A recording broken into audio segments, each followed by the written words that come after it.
হুজুর বলেন, বনি ইসরায়েলের একটা লোক, ব্যবসায়ী লোক, বাণিজ্যিক লোক, লোকটা ব্যবসা করতে যাবে, সাগর পথে দূরে যায়। একবারে হাদিসের তর্জমা বলতেছি, লম্বা হাদিস, রিডিং বললাম না। লোকটা ব্যবসা করে, সাগর পথে দূরে এক বন্দর থেকে মাল এনে নিজের এলাকার বাজারে বিক্রি করে। এবার এই লোকটা নিজের এলাকার থেকে আবার মাল কিনে এনে ওখানে বিক্রি করে। কখনো মাল কিনে আনে, এবার কখনো মাল ছাড়া শুধু ব্যবসার লাভ টাকা নিয়ে চলে আসে। এবার এলাকার বাজারে ভালো মাল পাইছে, কিন্তু টাকাই কুলাচ্ছে না। এক লোকের কাছ থেকে 10 দেনার 10টা স্বর্ণের টাকা কর্জ নেছে। ভাই, আমারে 10টা টাকা দেন, আমি মাল কিনে ব্যবসা করে এই তারিখে এসে আপনারে টাকা দেব। লোকটা সত্য সঠিক ওয়াদা পূরণ করার নিয়ত করেই নেছে। ব্যবসার মাল কিনে নিয়ে যে ওই বন্দরে বিক্রি করছে। বিক্রি করার পরে এবার জাহাজে রওনা দিছে।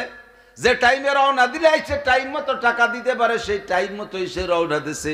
কিন্তু সাগরের মাঝপথে আসলে উল্টো দিক থেকে বিশাল ঝড় ছাড়ছে। ঝড়ে জাহাজটাকে এদিক তো আসতেই দেয়নি, উল্টো দিক ওই বন্দর ছেড়ে আরো অনেক দূর পিছনে নিয়ে চলে গেছে। এখন লোকটা চিন্তার মধ্যে পড়ে গেছে, আরে আল কারিবু ইজা ওয়াদা ওয়াফা, সর্বসময় সর্বজামানায় ওই লোকগুলোই সম্মানী এবং দামি, তারা যা ওয়াদা করে তাই পূরণ করে। আজকে লোকটার কাছে ওয়াদা খিলাফ হয়ে যাবে, টাইম মতো তো অবশ্যই যাইতে পারবো না, যতদূর পিছয় চলে আসি এইটুক উজইয়া ওই বন্দরের ঘাট পর্যন্ত যাইতে সেই তারিখ এসে যাবে, এরপরে তো আরো 7 দিন লাগবে, আমি তো ওয়াদা পূরণ করতে পারবো না। কি হবে লোকটার সামনে মুখ দেখাবো কি কইরা? এই 7-5 ভাবে চিনতে লোকটা একটা বাঁশ নেছে। বাঁশের শব্দ, সেই বাঁশের একই স্বভাব, 2 মাথায় গিরি আছে, মাঝখানে ফাঁকা। উনি বাঁশটা নিয়ে একটা 3-4 হাতের বাঁশ নিয়ে বাঁশের মাঝখানের একটা খোপের থেকে এক টুকরা বের কইরা ওই 10টা টাকা বাঁশের মধ্যে ঢুকাইয়া ওই টুকরে ঢুকাই দিয়া, ওই টুকরে লাগাই দিয়া সুন্দর করে ফিতে দিয়ে এমনভাবে বাঁধছে যাতে পানি না ঢোকে। এবার বাঁশখান্ডে ছাইড়ে দিয়ে কয়, আল্লাহ রব্বুল আলামিন, আমার সম্ভব না, আমি যে পদ্ধতিতে যাব এই পদ্ধতিতে ওই লোকের কাছে টাইম মতো যাওয়া সম্ভব না। আমি তোমার কাছে টাকা আমানত দিলাম, আমার ভাইয়ের টাকা ভাইয়ের কাছে পৌঁছাই দিও। কিসসাটা নবী আলাইহিস সালাম বনি ইসরাইলের কিসসা হুজুর বর্ণনা করতেছেন। এবার বাঁশ ছেড়ে দিয়া উনি নিজেও জানে এই বাঁশ এমনি পানিতে যদি লাইন মতো হয় তাহলে না লাইন মতো নেবে, পানিও আবার যায় উল্টো দিক, এই বাঁশ কোনো মতো ঘাটে যাবে না, কিন্তু আমার চেষ্টা যা আছে আমি করলাম। বাঁশ ছেড়ে দিয়ে লোকটা দোয়া মুনাজাত করে, কান্নাকাটি করে। 1-2 দিন পরে আবহাওয়া ভালো হইলে এরপরে জাহাজ রওনা দিছে। নির্দিষ্ট টাইমের চাইতে 1 সপ্তাহ পরে গেছে জাহাজ এলাকায়। এবার টাইম মতো তারিখ মতো পাওনাদার ঘাটে এসে অপেক্ষা করতেছে, জাহাজ আসবে, জাহাজের থেকে নাইমা ওই লোক আমার টাকা দেবে। মনে মনে একটু লোভ তো থাকেই, নিশ্চয়ই ব্যবসা করে লাভ ভালো হইলে আমারে কিছু হাদিয়াও দিতে পারে, এমন একটা কিছু আশা, কমপক্ষে আমার মূল টাকাটা পাবো, এই বলে ঘাটে আইছে। কিন্তু ঘাটে কোনো জাহাজ নাই তারিখ মতো। ইতিমধ্যে দেখতেছে দূর থেকে জাহাজ একটা আসতেছে, ওই সেই তারিখে যে তারিখে আসার কথা সে তারিখে, কিন্তু ওই লোক আসে নাই, ওই বাসখান ছাড়িয়ে দিয়েছে তারিখ মতো আসার জন্য। এবার দেখে দূর থেকে জাহাজ আসতেছে, তখন উনি মনে মনে খুশি, এই যে মনে হয় এই জাহাজে আমার দোস্ত আছে। দাঁড়িয়ে দাঁড়িয়ে অপেক্ষা করতেছে, যত জাহাজরা কাছে আসে তত জাহাজ ছোট দেখায়। সাগরের পাড়ে কেউ গেছেন নাকি আমি জানি না, বড় বড় জাহাজ দূরে একটু মেজের কাঠির মতো, মেজের খাপের মতো দেখা যায়, যত কাছে আসে তত বড় হয়। আর এই জাহাজটা সম্পূর্ণ ভিন্ন, দূরে বড় একটা জাহাজ দেখা যাচ্ছে, সেই লোভে লোকটা দাঁড়াইছে, কিন্তু জাহাজটা যত কাছে আসে তত ছোট হয়। এখন উনি আশ্চর্য, আল্লাহ কি দেখতেছি, জেন ভূত না কি তা আল্লাহ জানে। সাগরের পাড়ে জাহাজ তো কাছে আসবে বড় হবে, দূরে থাকতে এটা ছোট দেখাবে। এটা দূরে থাকতে জাহাজ দেখাইলো বড় জাহাজ, আর আস্তে আস্তে কাছে আসতে আস্তে ছোট ছোট দেখাইতেছে। তাহলে দেখি ঘটনা কি হয়, কোথায় যে এটাকে দেখতে দেখতে দেখতে দেখতে লাস্টে ওনার পায়ের কাছেই চলে আসছে জাহাজটা, একখান বাঁশ। একটু ভয়ও লাগতেছে, এ কোন জাদু, এরম তো কোনোদিন দেখি নাই। দূরে থাকতে জাহাজ থাকলো, একই জিনিস আমার চোখও মিস করে নাই, কারণ সাগরের মধ্যে আর কিচ্ছু দেখতেছি না এইটা ছাড়া, আমার চোখে ভুল করে নাই। তাহলে এই বাস হয়ে গেল কি করে, কি নেব না কি করব বুঝে উঠতে পারতেছি না। আবার চিন্তা করলেন, বাস যেহেতু সাগরে ভাসা বাস, এর কোনো মালিক নাই, নিয়েই যাই বাড়ি। কমপক্ষে ফাইরিয়ে বোর কাছে দেবো, চলা বানাইয়া লাকড়ি বানাই চুলোয় জাল দেবে। বাসকান উঠোই নিয়ে বাড়ি নিয়া ভিজে বাস ফাইড়ে না দিলি তো শুকোবে না। কুরল দিয়ে কোপ মারছে, ওই লোকটা 10টা টাকা ভিতরে থুয়ে সাথে একখান চিঠি লিখে দিয়েছে, বিস্তারিত বর্ণনা। দোস্ত, এই কারণে আমি যাইতে পারি নাই, তোমার টাকা আমি বাসের মধ্যে ছেড়ে দিলাম, রব্বুল আলামিনের হাতে সুপর্দ, আল্লাহ ইচ্ছা করলে তোমার কাছে পৌঁছাই দিতে পারে। এবার বাসকান ফাইড়ে দেখে 10টা চকচকে স্বর্ণের টাকা, সাথে একখান চিঠি। পড়ে দেখে বিবরণ। লোকটা টাকাগুলো সংগ্রহ করে ঘরে নিয়ে পাগলের মতো কাঁদতেছে। ওয়াল্লাযীনা জাহাদু ফীনা লানাহদিয়ান্নাকুম সুবুলানা ওয়া ইন্নাল্লাহা লামাআল মুহসিনিন। আল্লাহ পাক বলেন, তুমি আমারে পাওয়ার জন্য চেষ্টা করো, যেখানে যে তোমার চেষ্টা শেষ হবে ওখান থেকে আমার রহমতের হাত দিয়ে টান শুরু করব। কর্জ পরিশোধের জন্য তুমি চেষ্টা করো, আমি তোমাকে পরিশোধের সুব্যবস্থা করে দেব। একদল আছে নিয়ার সময় নিয়ত করে, কইয়ে যাচ্ছে শুক্রবার, ও তো বছরের মধ্যেও দেব না। এরকম কিছু আছে না? সেটা নিয়ার সময় এরকম টালটুবাটু নিয়ত করে, যার কারণে তৌফিকও তার হয় না, তৌফিক হলেও দেবে না, এই জন্য তৌফিকও তার হয় না। ভালো করে মনে রাখেন, কর্জ করার টাকা হোক, দিনাদায়ীকে যে কোনো ভাবে টাকা হোক, মানুষের হক মখলুকের হক, 100 পয়সায় তো 1 টাকা, এই 100 পয়সা থেকে 2 পয়সা 2 পয়সা, প্রত্যেক 2 পয়সা যদি কের দুনিয়ায় দিনা থাইকে যান, আবার প্রত্যেক 2 পয়সাও যদি মাত্র ওয়ানলি 2 পয়সারও যদি দিনা থাইকে যান, কিয়ামতে পুলসিরাত, আপনার নামাজ রোজা হজ যাকাতে পুলসিরাত পার হয়ে যাওয়ার পরে আর একটা পুল হবে, এইটার নাম হবে সিরাতুল কিসাস। সিরাতুল কিসাস প্রতিশোধ গ্রহণ করার পুল। পাওনাদার আর দিনাদাররে মুখোমুখি উঠোই দিয়ে বলবে, যে যার কাছে যা পাইবা আদায় করে নাও। তখন আপনি বলবেন আমার টাকা ফেলাও। আপনি টাকা দেবেন কোন জায়গার থেকে? পড়ে গেছেন দুনিয়া থেকে কাফন, কাফনের তো পকেট নাই। আইনুদ্দিন আজাদ বলেন না, আইনুদ্দিন আজাদের একটা গজল আছে, এত টাকা রাখবা কোথায়, কাফনের তো পকেট নাই। কথা বলেন, এত টাকা নিবা কোথায়, কাফনের তো পকেট নাই। এই লক্ষ লক্ষ টাকার দিনা পরিশোধের টাকা কি নিয়ে গেছেন নাকি? প্রত্যেক 2 পয়সার বিনিময় এবার কি করা হবে? আল্লাহ পাক বলবেন, এই পাওনাদারকে দিনাদারের যে দিনা, এর আমলনামা থেকে পাওনাদারের আমলনামায় প্রত্যেক 2 পয়সার বিনিময়ে 700 রিকাত নামাজ ট্রান্সফার করে দাও। কত রিকাত? 2 পয়সায় 700। তাড়াতাড়ি বসে পড়েন। 2 পয়সায় 700 রিকাত নামাজ। হুকুকুল ইবাদ পরিশোধ করে যাইও। দোকানের থেকে কেনাকাটা করো ভাই, শুক্রবারে টাকা দেব, বছরের মধ্যে আর শুক্রবার আসে না। অন্যান্য গলিতে দোকানের থেকে কেনাকাটা নগদ টাকা দিয়ে করে চলে যাও, পাওনাদাররে টাকা দাও না। এরকম দিনা যেখানে আছেন হকগুলো পরিশোধ করে দেন। অনেকে আছে বুড়োরা মরার আগে ছেলেদের নামে জায়গা জমি দলিল করে দিয়ে যায়, মাইয়াগুলোরে বঞ্চিত করে যায়। সাবধান! ছেলেকে নামে জমি রেখে দেয়, ছেলেরা বুনডে মাহরুম করে। বাপেও যদি সিদ্ধান্ত নিতে চায়, তুমি সিদ্ধান্ত মেনে নিবা না, বুনডে হক মারবা না।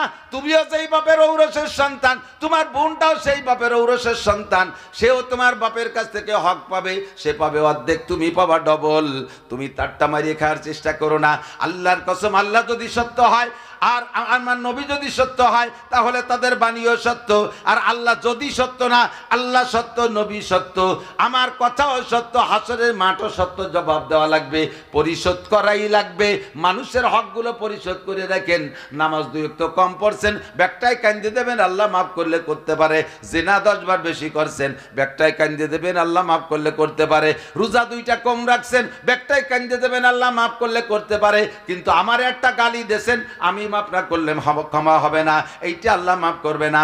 আমার একটা ঘুষি দেন, আমি ওই ঘুষিটা প্রতিশোধ নেব, আমি না পারো না ক্ষমা না করা পর্যন্ত আল্লাহ করবে না। আপনি আমার জমি দখল করছেন, আমি ক্ষমা না করলে আল্লাহ আপনারে ক্ষমা করবে না। আমার কাছ থেকে ঘুষ খাইছেন, আমি ক্ষমা না করলে ক্ষমা হবে না। আমার কাছ থেকে সুদ খাইছেন, সুদ আমার হক, এইটা আপনি কেন নিয়ে গেছেন আমার কাছ থেকে ফাঁকি দিয়ে টাকা দিয়া? এইটা প্রত্যেক 2 পয়সার বিনিময়ে 700 রিকাত নামাজ দেওয়া লাগবে। কয় নামাজ শেষ। এখন কি দেবো? কয় নামাজ শেষ হয়ে গেলে রোজা ধরো। কয় রোজাও শেষ, আরো টাকা বাকি রয়েছে, ধরো আর কি আছে। সব দেওয়ার পরে কয় আল্লাহ আরো 500 টাকার দিনা আছে। কয় পাওনাদারের আমল নামার থেকে গুনাহগুলো এই দেনাদারের আমল নামায় দিয়ে দাও। লাস্ট ফিনিশিং বলে যাই, যারা বিয়ে করছেন নোটক বাটুসকুট কথা হবে না। আপনারা আমার দেশের মানুষ, মোহাব্বতের মানুষ, রাগ করেও করতে পারি, দমক দিয়ে বলতে পারি, অধিকার আমার আছে না নাই? সবাইরে নিয়ে যাতে একসাথে হাসতে হাসতে আমরা জান্নাতে যাইতে পারি, বলে আমিন। এজন্য কান খাড়া করার জন্য একটু মাঝে মাঝে শব্দ ব্যতিক্রম হয়ে যায়, দুঃখ নিয়েন না। যারা বিয়ে করেছেন স্ত্রীর দেনমোহর পরিশোধ করছেন নাকি একটু পিছনের দিক তাকান। যদি স্ত্রীর দেনমোহরের টাকা না দিয়ে থাকেন, কিয়ামতের ময়দানে ইয়াউমা ইয়াফিরুল মারউ মিন আখি ওয়া উম্মিহি ওয়া আবি ওয়া সাহিবাতিহি ওয়া বানি। সাহিবা মানে স্ত্রী, স্ত্রী আপনাকে পরিচয় দেবে না, পাওনা আছে এইটা মনে করে যে বলে বুড়ো টাকা ফেলা। কি টাকা? দেনমোহরের টাকা। আমার টলমলে যৌবনটা তোমার হাতে সপর্দ করেছিলাম, দীর্ঘ 50-60 বছর পর্যন্ত যেমন খুশি ব্যবহার করেছো, কোনোদিন বাধা দেই নাই। আমারে দিয়ে 1 ডজন ছেলে মেয়ে পয়দা দিয়েছো, আমি তোমার 1 ডজন ছেলে মেয়ের দুধ খাওয়াইয়া বড় করছি, তাদের গুমুত আমি সাফ করছি, সন্তানগুলো পরিচয় দিয়েছে তোমার, আমি মায়ের সাথে পরিচয় হয় নাই, সন্তান তোমার বলে পরিচিত ছিল, তোমার এত খেদমত করছি, আমার টাকা কয়টা দাও নাই, টাকা ফেলা বুড়ো। আপনি কবেন যাটা আজ কি আর বা একসাথে বলবেন তুই নাক ভাঙি ফেলে তো স্যান্ডেল দিয়ে বলো টাকা ফেলা। আমি টাকা জাহান্নামের মধ্যে দিয়ে গাদি দিয়ে ওর মধ্যে বসে থাকবো। টাকা ফেলা হেসে উড়াই দিয়েন না, হেসে উড়াই দিয়েন না। টাকা ফেলা করেন না, ও তো বাসর রাত্রি মাফ হয়ে গেছে, ওই মাফে মাফ হবে না দুদু, ওরে মাফ কয় না। বাসর রাতে একটা রায় চলো, ওই রাত্রে তুমি চালাই রে কৌশল করে গাতি মেরে বসে রয়েছে আর একদিক ফিরে। কি ব্যাপার? এতদিন পর বিয়ে শাদী হলো, আজকের রাতটা আনন্দের রাত, তুমি ওদিক মুখ পোড়ায় বসে রয়েছো আড়ি মারা কুত্তর মতো। এত খুশি আসে কোন জায়গায়? এই যে বিয়ের অনুষ্ঠানে বসে 3.5 লাখ টাকা গাড়ে উঠাই দিছে, এইটা আর চিন্তায় কি আর খুশি থাকে? বউ কাজে দাও সব বাদ, ওগুলো সব বাদ দিছি, বাদ করে। এই হলো মাপের পদ্ধতি। এই মাপে মাপ হবে না, এই মাপে মাপ হবে না। এটা কৌশলী পেছে ফেলাইছেন। আরো জায়গা মাপ করছে, সাক্ষী কিনা? বাসর রাত্রি কি 2 জন সাথে নিয়ে গেছিলেন? তাহলে কেউ সাক্ষী না, ওই মাপে মাপ হবে না। টাকা দেন। হুকুকুল ইবাদ মখলুকের হক। মখলুক শুধু মানুষই না, গরুর গরু যাট্টুক অন্যায় করছেন, 2 পেটেন খাওয়ার যোগ্য গরুডারে কেড়াল দিয়ে বেড়াতে বেড়াতে তার ঠ্যাং একখান প্যারালাইসিস বানাই ফেলাইছেন। কিয়ামতের ময়দানে আপনারে ময়দানে মাশারে শুয়াইয়া গরুরে পায়ে খুর বানাই দেবে, ধারালো খুর, আর তার শিং দেবে আর দাঁত দেবে বিষাক্ত। তুই কামড়া গুতু আর পাড়া, যে কয়টা বাড়ি বেশি দেশে ওই কয়টা তুই পরিশোধ করে নে, প্রতিশোধ নিয়ে নে। আল্লাহু আকবার। এমন করে যে প্রাণীর সাথে অন্যায় করবেন, এটা তাদের হক বুঝে দেওয়া লাগবে। হুকুকুল ইবাদ মানুষের হক, ওয়াদা পূরণ করবেন, খেলাপ করবেন না। এবার কয়েকদিন পর ওই লোকটা আইসে ব্যবসা থেকে ফিরে, ও তো জানে যে এই বাস কি পৌঁছই নাকি, কিনা কোনটা পথেতে পাইয়ে নিয়ে গেছে, টাকা তোমার দিতে হবে তারে। ফিরে আবার টাকা নিয়ে এসে বাড়ির বাইরে এসে ডাক দিয়েছে, আসসালামু আলাইকুম ভাইজান, বাড়ি আছেন? লোকটা খুশিতে দৌড়াইছে, যত বড় বুজুর্গ, বাসের মধ্যে টাকা দিছে, তার টাকা আমার কাছে চলে যাচ্ছে, নিশ্চয়ই আল্লাহওয়ালা মানুষ। দৌড়ই বেরোইছে, আইসে গলা জড়াই ধরছে, ও মনে আছে কি যে মনে টাহা দিতে দেরি হয়েছে, মনে বান্ধি ফেলতেছে, জড়াই ধরছে। কয় ভাই আপনার কাছে মাপ চাই, আর কেউ ডাইয়েন না, আমি আপনার টাকা নিয়েছি, কোনো টেনশন করেন না, আমারে অত বেগে ধরেন না। কয় দোস্ত তুমি বাসের মধ্যে টাকা পাঠাইছো, এই বাসখান কি তুমি পাঠাইছো? বলে জি। এই চিঠি কি তোমার লেখা? কয় জি। পাইলেন কোথায়? কয় যে ঘাটে গেছিলাম, জাহাজ দেখতে দেখতে সেই জাহাজ দেয় যে তোমার বাস। করেন না সুবহান। ওয়াল্লাযীনা জাহাদু ফীনা লানাহদিয়ান্নাহুম সুবুলানা। কর্জ পরিশোধ করার নিয়ত করবেন, দেখবেন আল্লাহ টাইম মতো ব্যবস্থা করেই দেবে। আর ধোঁকা দেওয়ার নিয়ত করবেন, জীবনে কোনোদিন পরিশোধ করতে পারবেন না। ওয়াইদা ওয়াদা আকলাফা, ওয়াইদা ওয়াদা আকলাফা, মুনাফিকের 2 নম্বর আলামত, ওয়াদা করে খেলাপ করে। 3 নম্বরে ওয়াইদা তুমিনা খান, মুনাফিকের কাছে আমানত রাখলে খেয়ানত করে। মসজিদের টাকা ক্যাশিয়ারের কাছে আমানত, ক্যাশিয়ারের কাছে টাইম মতো চাইলে দিতে পারে না। দিবানি না তো কি মাঝি খেয়ে চলে যাচ্ছে নাকি, আক্কা বাক্কা খাইয়ে পড়ে, সব খুঁজি বেলায় দেবে, দিবি নি তাই দে, এখন দে, এই সাদেক কাজ আছে, জলসাট করতে হবে, টাকা বেলা দিবা নি। মাইয়ের বিয়ে গেল, মাইয়ের বিয়ে গেল তো তোর টাকা দিয়ে দিবি, মসজিদের টাকা কি হয়েছে? মসজিদের আমানতের টাকা দিয়ে মাইয়ে বিয়ে দিছিস, ও মাইয়ের বিয়েও লাস্টিং করবে না, খালি মেলানি ঘুরিয়ে আসতে আসতে তেলানি ভেঙে এটি চলে আসবে। ছেলেটার মুসলমানির সময় কোনো জায়গা টাকা পয়সা পায় না, ওই ক্যাশের টাকা দিয়ে ছেলের মুসলমানি দিছি, ও মুসলমানিও টেকবে না, সামনে বার আবারও দেয়া লাগবে।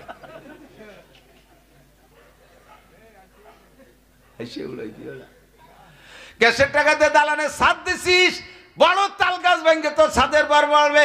ক্যাশের টাকা দিয়ে দোকানের পুঁজি বানাইছিস, দোকানে আগুন লাগবে, চুরি হবে, ডাকাতি হবে। ক্যাশের টাকা দিয়ে যা করবি তাতে খেয়ানত হবে, তার ভিতরে বরকত হবে না, তার ডিমোশনের দিকে চলিয়া যাইবে। আমানতের খেয়ানত করা 3 নম্বর।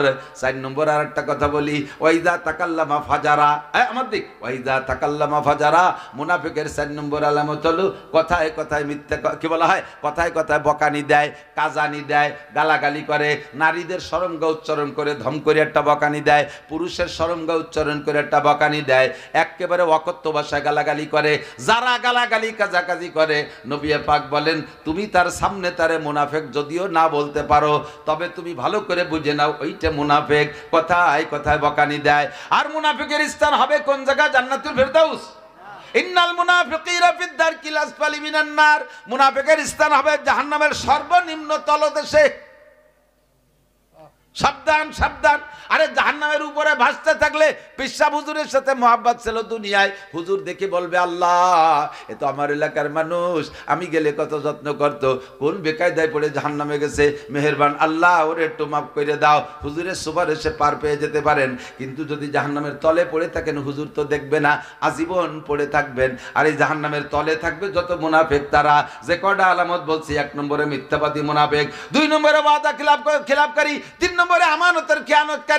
মেম্বাররা ওয়ার্ডের আমানত মারে, ইউনিয়নরা চেয়ারম্যানরা ইউনিয়নের আমানত মারে, এমপিরা সিটের আমানত মারে, মন্ত্রীরা মন্ত্রণালয়ের আমানত মারে, হেডমাস্টার স্কুলের আমানত মারে, প্রিন্সিপাল কলেজের আমানত মারে। আরে মাদ্রাসার মোহতামিম বা ক্যাশিয়ার যারা আছে তারা মাদ্রাসার আমানত মারে, মসজিদের ক্যাশিয়ার ক্যাশের আমানত খেয়ানত করে। যেই যেখান থেকে করবে সেইটাই হলো মুনাফিক। তাইতে যত বড় পীর সাহেব আর মুহাদ্দিস সাহেব আর মুফতি সাহেব হোক না কেন, কন্ট্রাক্টর রাস্তার আমানত মারে, পিসকো আমায় রেখে কোনো মতে ধুলোবালি দিয়ে সেরে চলে যায়, তুমিও মুনাফিক, আমানতের খেয়ানত করেছো। এরপরে ওয়াইজা তাকাল্লামা ফাজারা, কথায় কথায় অকথ্য ভাষায় গালি। যুবকরে জবান রে কন্ট্রোল কর, ও মহিলা জবান কন্ট্রোল করো, জবানের মালিক আমি না আল্লাহ। একটু জোরে বলেন কে? জবান দিয়েছে কে? স্বীকার করেন আর না করেন, আল্লাহ জিজ্ঞেস করে আলাম নাজআল লাহু আইনাইন, তোর চোখকে আমি দেই নাই, ওয়া লিসানান ওয়া শাফাতাইন, ঠোঁট আর জিহ্বাকে আমি দেই নাই। চোখরা ইচ্ছামতো ব্যবহার করিস, মোবাইলের ভিতরে ইঙ্গে পড়ে ডুব করে বসে থাকিস, গেম খেলিস আর বিদেশি ল্যাংটা ছবি দেখিস, তোর চোখ কিন্তু আমি শেষ করে দেব, চোখের পাওয়ারলেস করে দেব। মরার 10 বছর আগের থেকে চোখের পাওয়ার কেড়ে নেব, পায়খানার দরজা খুঁজে পাবি না, চশমা ছাড়া হাত ধরে না নিলে যাইতে পারবি না, চোখ শেষ। এই কথা কইছ কেন ছোটরা? আল্লাহ ওয়া লিসানান ওয়া শাফাতাইন, জিহ্বা আর ঠোঁট দিয়ে কথা বলি দিয়েছেন কে? আরে জিহ্বা থাকলেই কথা বলা যায় না। আমার মুখের জিহ্বেরও যে সাইজ, একটা ছাগলের মুখের জিহ্বেরও সেই সাইজ। ছাগলের জিহ্বেটা নাড়া দিলি ভ্যা ভ্যা শব্দ হয়, আমার মুখের জিহ্বেরও যে সাইজ, কুত্তর মুখের জিহ্বেরও কিন্তু একই সাইজ। তারটা নাড়া দিলে ঘেউ ঘেউ শব্দ হয়, আর আমারটা নাড়া দিলে কত সুন্দর সুন্দর কথা হয়। তাহলে জিহ্বেরই কোনো কারামতি নাই, জিহ্বেরে দিয়ে কথা বলাই কে? ওই জিহ্বেদে কি বলো একটু হিসাব রাখো, ওই জিহ্বেদে কি বলো হিসাব রাখো। আরে ওই জিহ্বেদে কি বলো হিসাব রাখো। আর রহমান আল্লামাল কোরআন খলাকাল ইনসানা আল্লামাহুল বায়ান, এ কথা বলা শিখাইছে আমার তোমার আল্লাহ।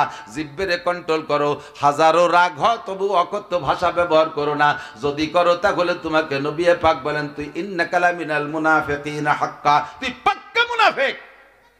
আখলিস দীনাকা ইয়াকফিকাল আমালুল কলিল। সাদাকাল্লাহু মাওলানাল আযীম ওয়া সাদাকা রাসূলুহুন নাবিয়্যুল কারীম। সুবহানাকা লা ইলমা লানা ইল্লা মা 'আল্লামতানা ইন্নাকা আনতাল আলীমুল হাকীম। رب اشرح لي صدري ويسر لي أمري واحلل عقدة من لساني يفقه قولي رب زدني علما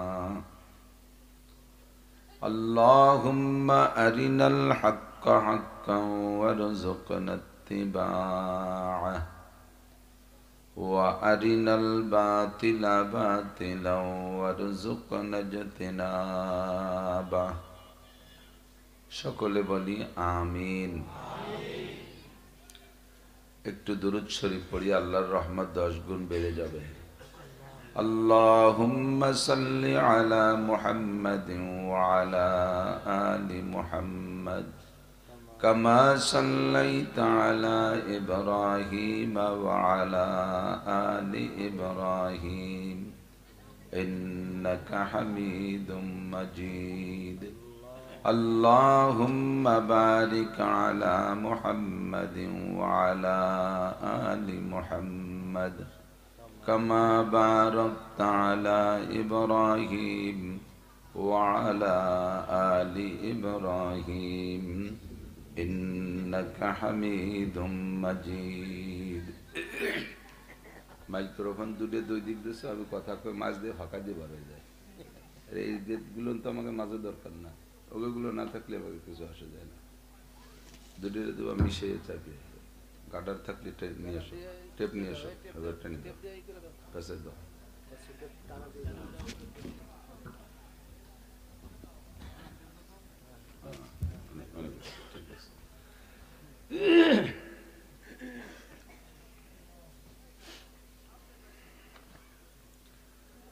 আলিপুর আশরাফুল উলুম হাফেজিয়া মাদ্রাসা ও এতিমখানার উদ্যোগে আয়োজিত 41তম বার্ষিক হজ মাহফিল। মাহফিলের সম্মানিত সভাপতি জনাব হযরত মাওলানা আবুল খায়ের সাহেব হাফিজাহুল্লাহ, মাদ্রাসার সুযোগ্য সুদক্ষ মোহতামিম সাহেব হুজুর, আসাতিজায়ে কেরাম, আজিজ আমতুলাবা, প্রাণ প্রিয় আমার দেশবাসী, আল্লাহ তাবারক ওয়া তাআলা শাহী দরবারে শুকর আদায় করি যে আল্লাহ পাক রব্বুল আলামিন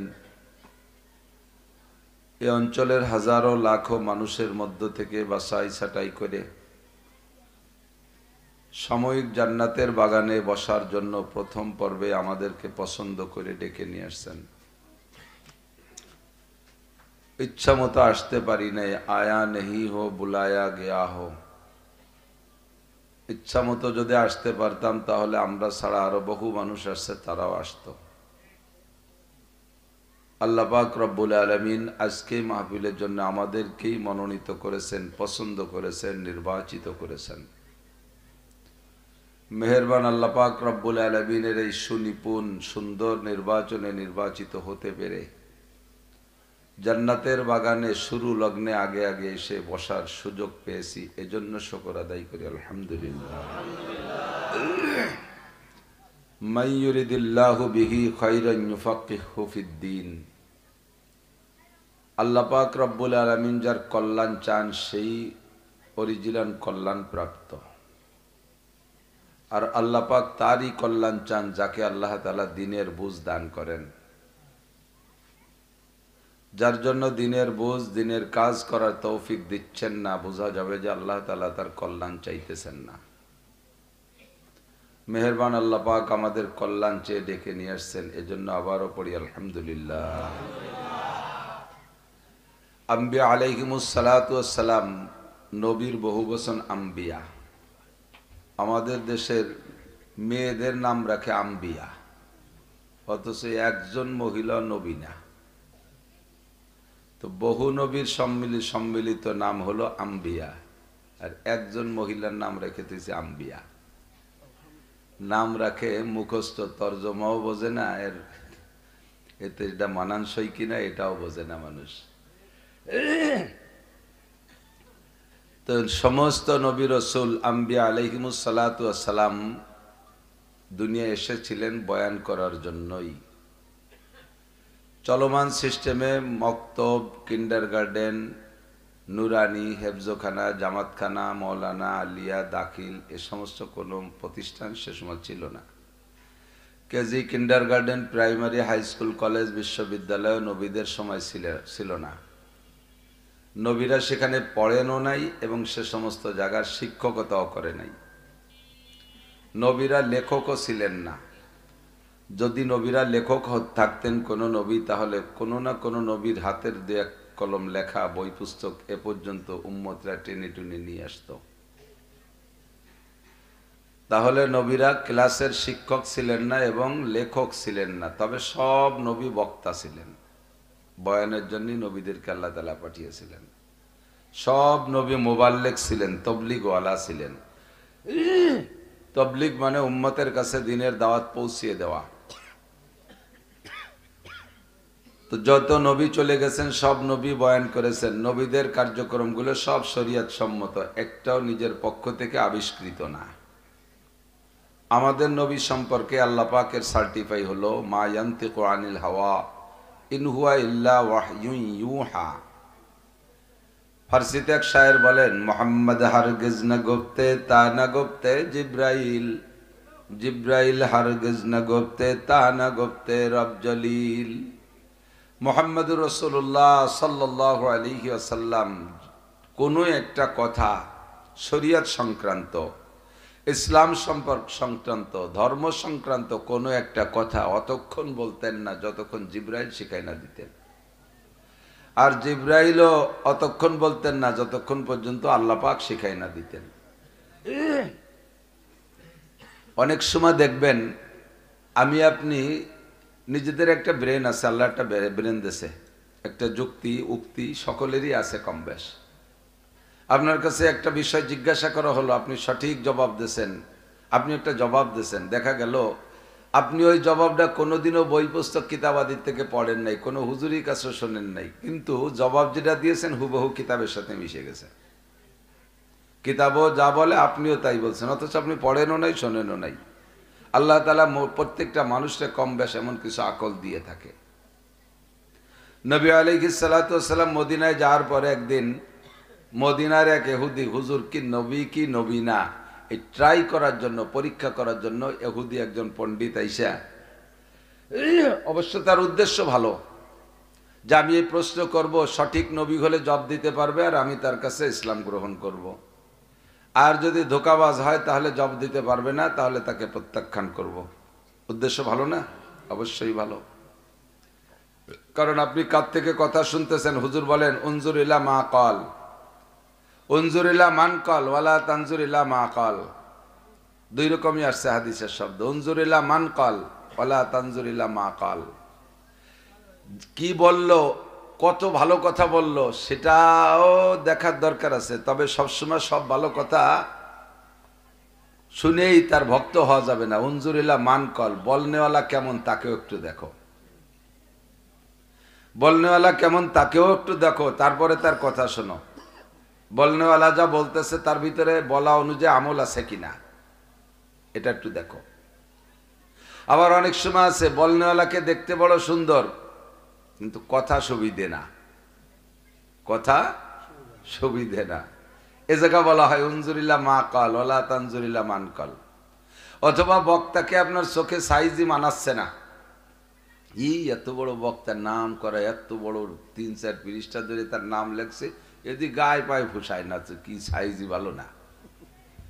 এ সময় বডি দেখার দরকার নাই, উনজুরিল্লা মা ক্বাল, শোনেন কি কয়, কোরআন হাদিসের সাথে মিল আছে কিনা। ইহুদি হুজুর আলাইহিস সালাতু ওয়াস সালামকে মা ক্বাল এবং মান ক্বাল দুইটাই মিলাইতে আসছে।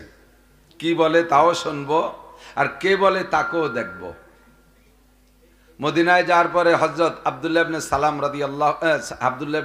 রাদিয়াল্লাহু তাআলা আনহু তৎকালীন ইহুদিদের সবচেয়ে বড় আলেম মদিনায়।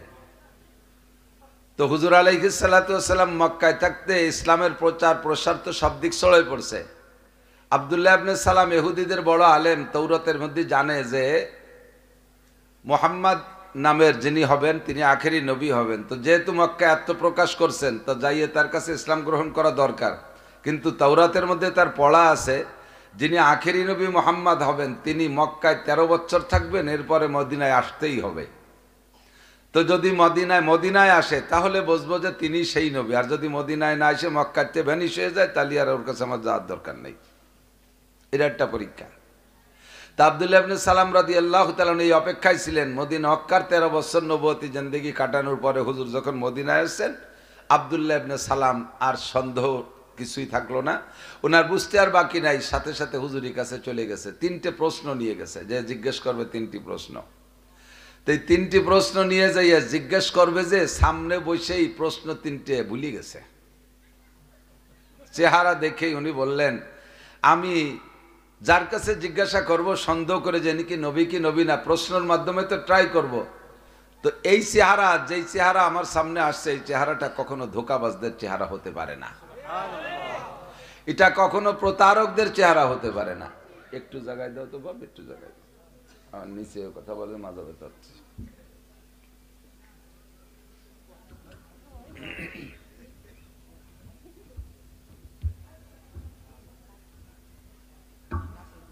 জীবন ভরি এই হরিস কোন দিক মুড়ায় তা ভুলে যাই ডেলি ডেলি না। আলার বেটারা টাইট তো দেয়া থাকবে, কোন দিক টাইট দিয়েছো খুলতে হবে, তুমি ভুলে গেছো।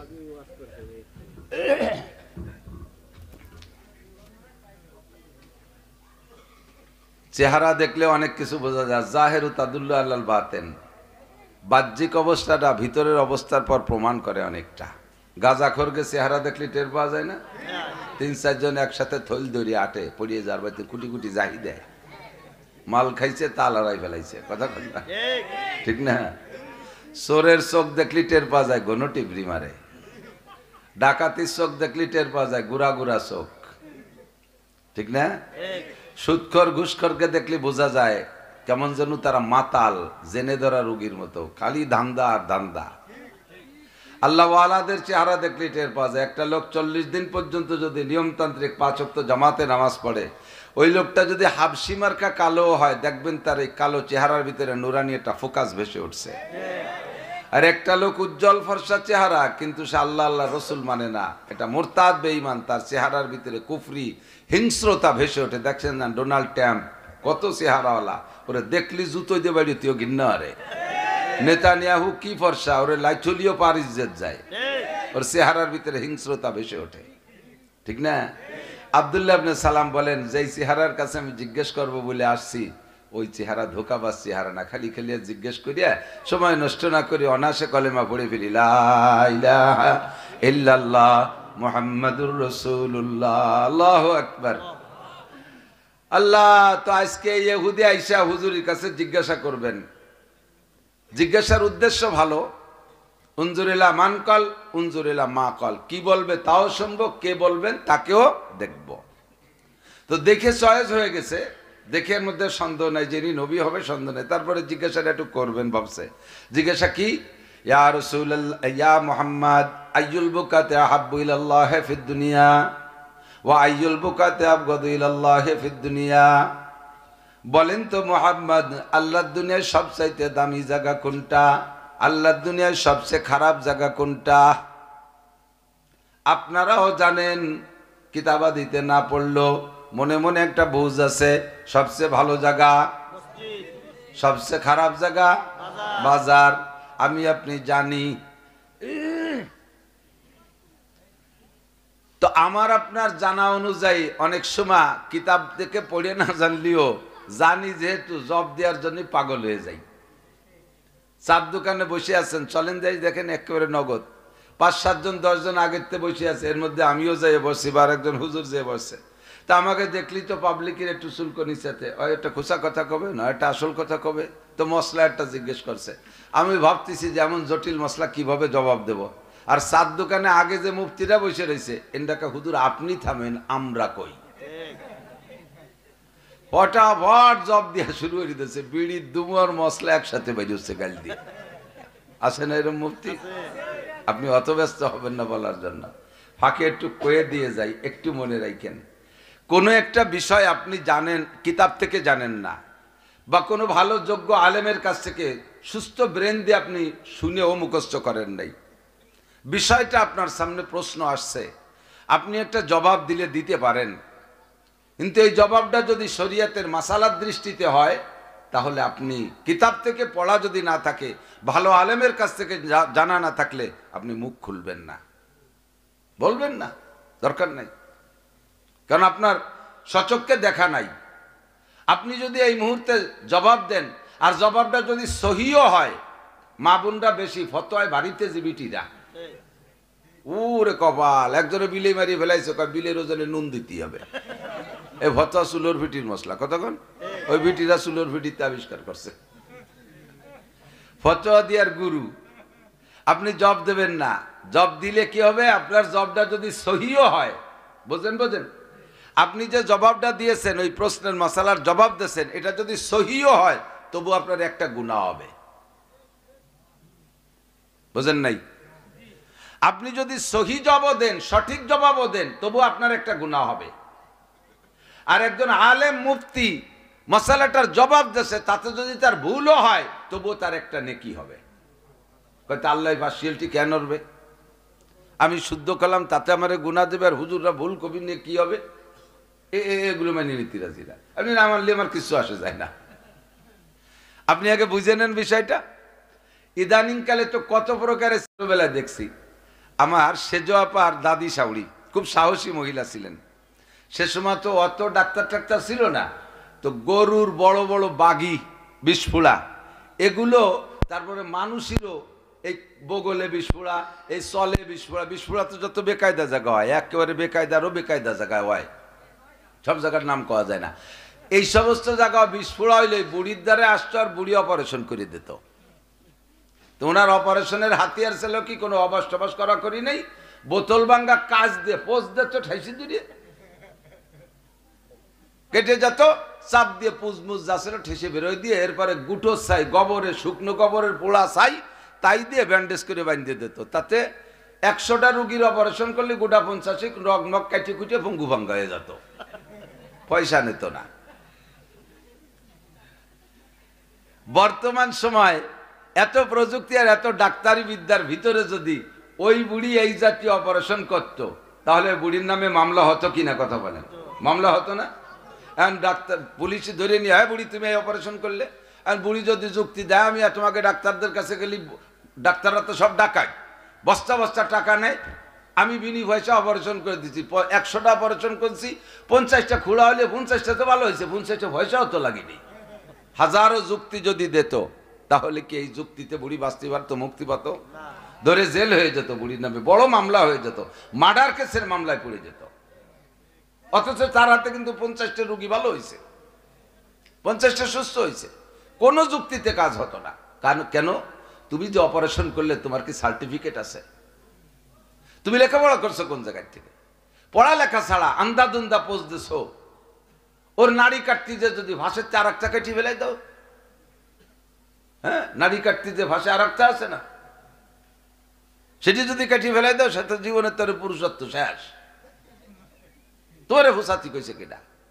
অথচ ডাক্তারের কাছে, এমবিবিএস ডাক্তারের কাছে অপারেশন করতে গেলে আগে স্টাম্পে সই দেওয়া লাগে।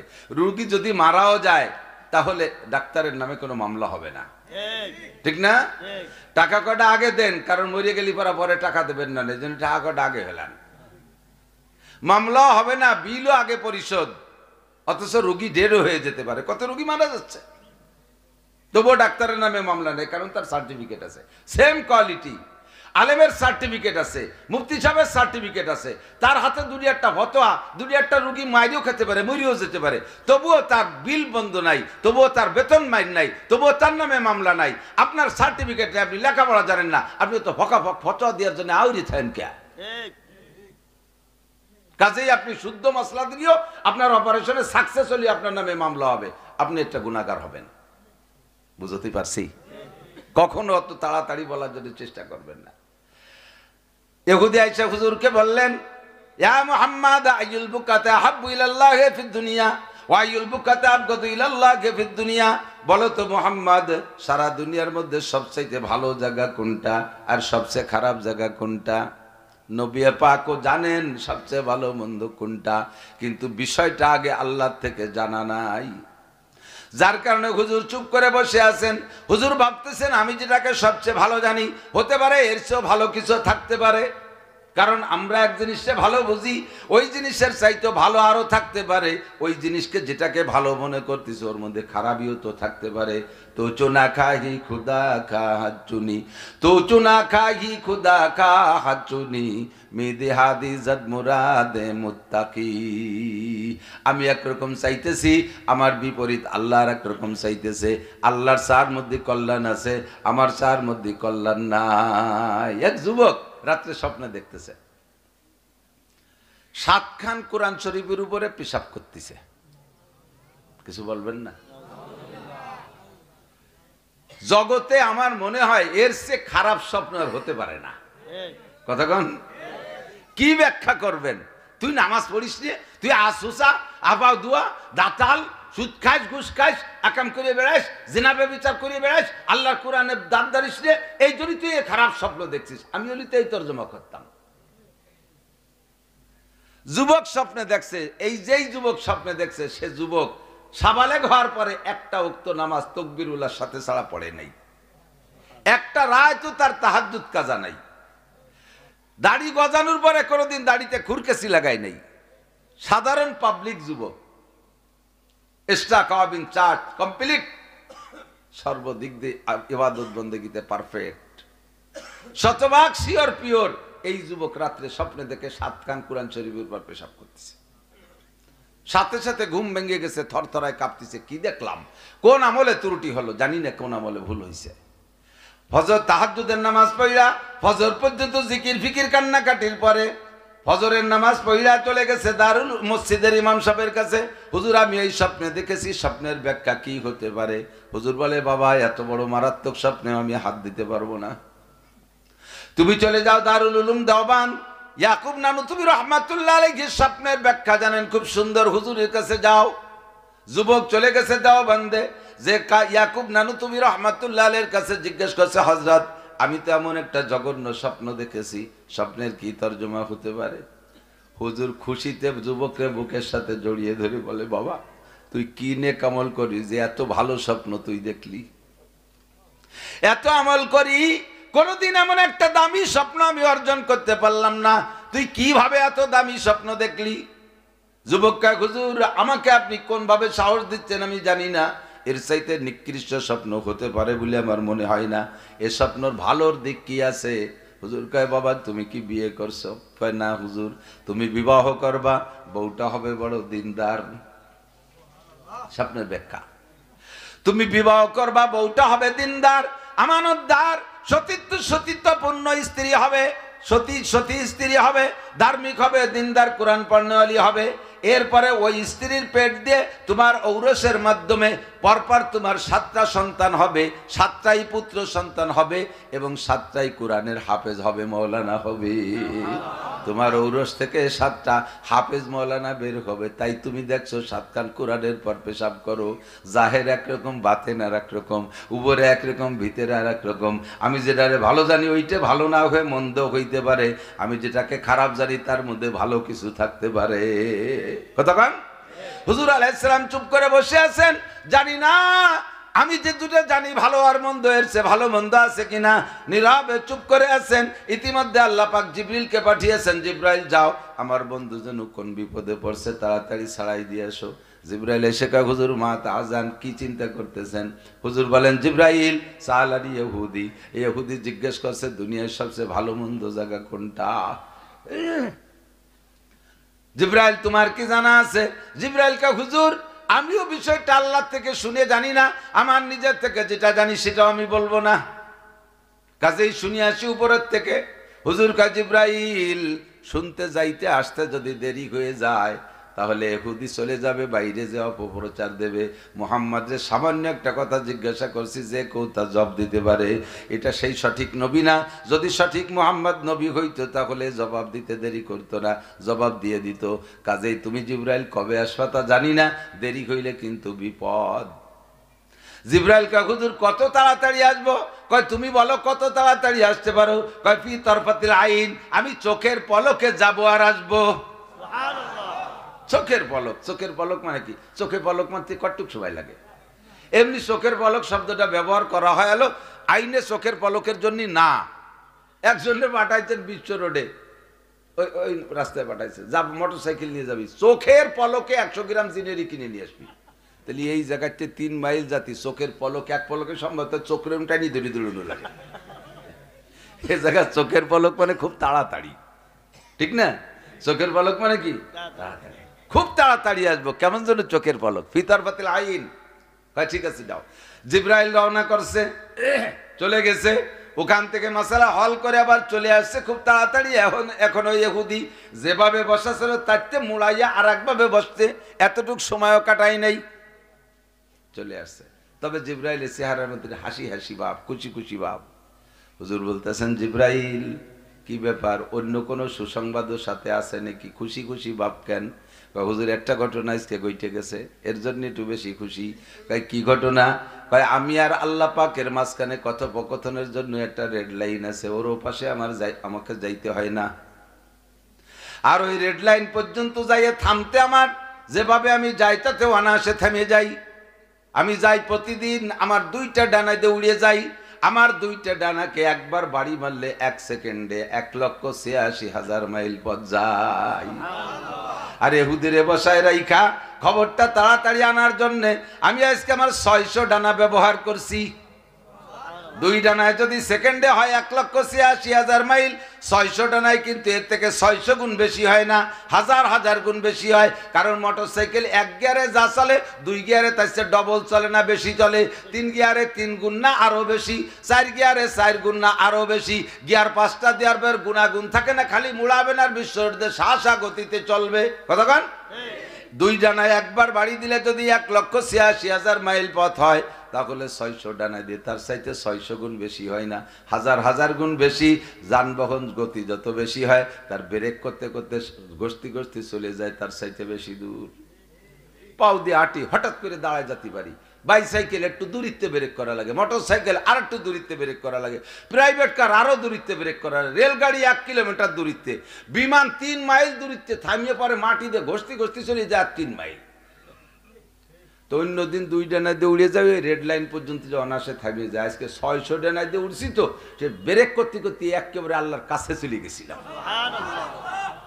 মা কানা বাইনি ওয়া বাইনাল্লাহি হিজাব, আমার আর আল্লাহর মাঝে কোনো পর্দা ছিল না। ইল্লা রিদা আল কিবরিয়া, আল্লাহর বড়ত্বের একটা চাদর আছে, একটা পর্দা আছে, ওইটা ছাড়া আমার মাঝে আল্লাহর মাঝে কোনো ডিস্টেন্স ছিল না। আজকে এই মশালাটা আনতে যে খুব কাছে চলে যেতে পারছে, এই জন্য একটু খুশি ঠেকতেছে। তা ঠিক আছে জিব্রাইল, খবরটা কও। জিব্রাইল কয়, আহাব্বুল বিলাদে ইলাল্লাহি মাসাজিদুহা ওয়া আবগাজুল বিলাদে ইলাল্লাহি আসওয়াকুহা, আল্লাহর দুনিয়ায় সব চাইতে ভালো জায়গার নাম হলো মসজিদ। কতক্ষণ? যত বড় আইলো ফাইলো আদামে বাদামে উড়োটি আসুচা পাও দুয়া বেনামাজি যেই হোক না কেন, মসজিদে যাইয়া যত ভাষা খারাপ করা মানুষ হোক না কেন, মসজিদে যে জবানটারে কন্ট্রোল করে রাখে। কতক্ষণ? বিশাল রাখা রাগিয়ে গেলি, শেষমেশ যদি গালাগালি করাই লাগে মসজিদের মধ্যে, মসজিদ না হলে তোর দেখতে কি কথাম, এ হলো সবচেয়ে বড় গালি।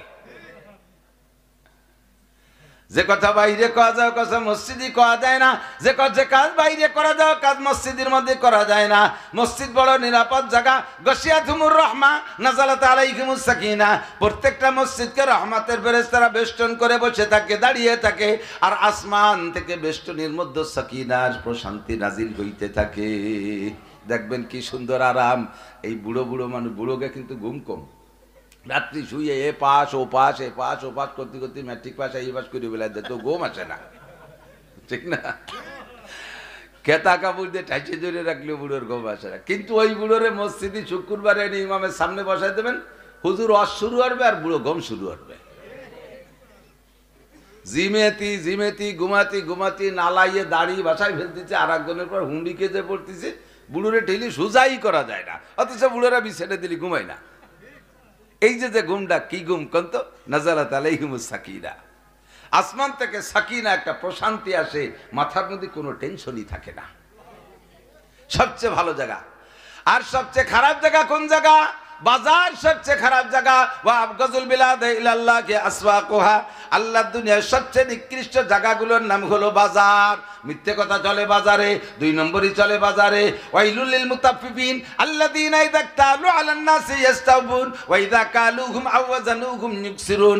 এই সকল মানুষের উপরে ওয়াইল, আল্লাহর অভিশাপ, আল্লাহর গজব, আল্লাহর পক্ষ থেকে লানত পড়তে থাকে যেই সকল ব্যবসায়ীরা মাপে বেশি আনে, মাপে কম দেয়। ওয়াইলুল লিল মুতাফফিফিন আল্লাযীনা হুম ইযা তালু আলান নাসি ইস্তাওবুন।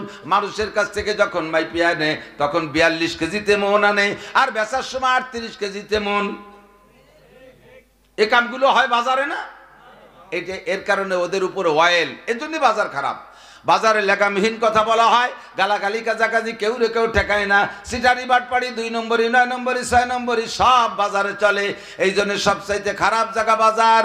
এবার হুজুর বলেন আমার উম্মত, বর্তমান উম্মত আর আখেরি উম্মতের ভিতরে পার্থক্য শুনে নাও, মনে থাকবে তো? হুজুর বলেন আমার বর্তমান উম্মত সাহাবায়ে কেরাম আর আমার আখেরি উম্মত, এই 2 দলের মধ্যে পার্থক্য শুনে নাও। আমার সাহাবায়ে কেরামদের স্বভাব হলো ভালো জায়গা মসজিদে গেলে বেরোইতে চায় না, আর বাজারে গেলে তারা ওখানে থাকতে চায় না। প্রয়োজন মিটানোর পরে আর কোনো দেরি তারা বাজারে করে না। আর আখেরি উম্মতের স্বভাব হবে মসজিদে মোটে যাইতে চাবে না, যদি একটু যায়ও তাহলে তাড়াহুড়া করে বেরোনোর জন্য পাগল হয়ে যাইবে। আর বাজারে গেলে মোটে বাজারের চেয়ে বাড়ি আসতেই চায় না। বাড়ি আগুন ধরে গেছে, ফোন দিছে বাড়ি আগুন লাগছে, কয় কেউ রে ডাকি একটু নিবিয়ে, তবুও সেই বেঞ্চ ছাড়তে রাজি না। আর যদি নির্বাচনের গুণ আসে, ফাও চা খাওয়ার সুযোগ আসে, তাহলে তো আর বাড়ি মনেই থাকে না। হযরত ওমর ইবনে খাত্তাব রাদিয়াল্লাহু তাআলা এক সাহাবার বাড়ি যে ডাক দিয়েছে, আফিল ভাই তো ফুলান, এ বাসায় কি অমুক আছো? তো বাসায় উনি নেই, ছোট্ট একটা বাচ্চা বেরোয়েছে। ওয়ালাইকুম আসসালাম, লাইসা হাবিবুল বাইত। জি না আব্বা, বাড়ি নাই। এই না, কোথায় গেছে? যা বাপের চোখ, লোক বেশি হয়ে গেছে, আপনার অনুমতি দিলে পিছন দিয়ে কিছু চলে যাক। এই জায়গায় লোক বেশি হয়ে গেছে, অনুমতি দেন, চলে যাবে নি কিছু? তা একটু টান দেন, নিষেধ করলেন যখন বসতে দেন, তা একটু আগে আগে বেশি বেশি বসেন।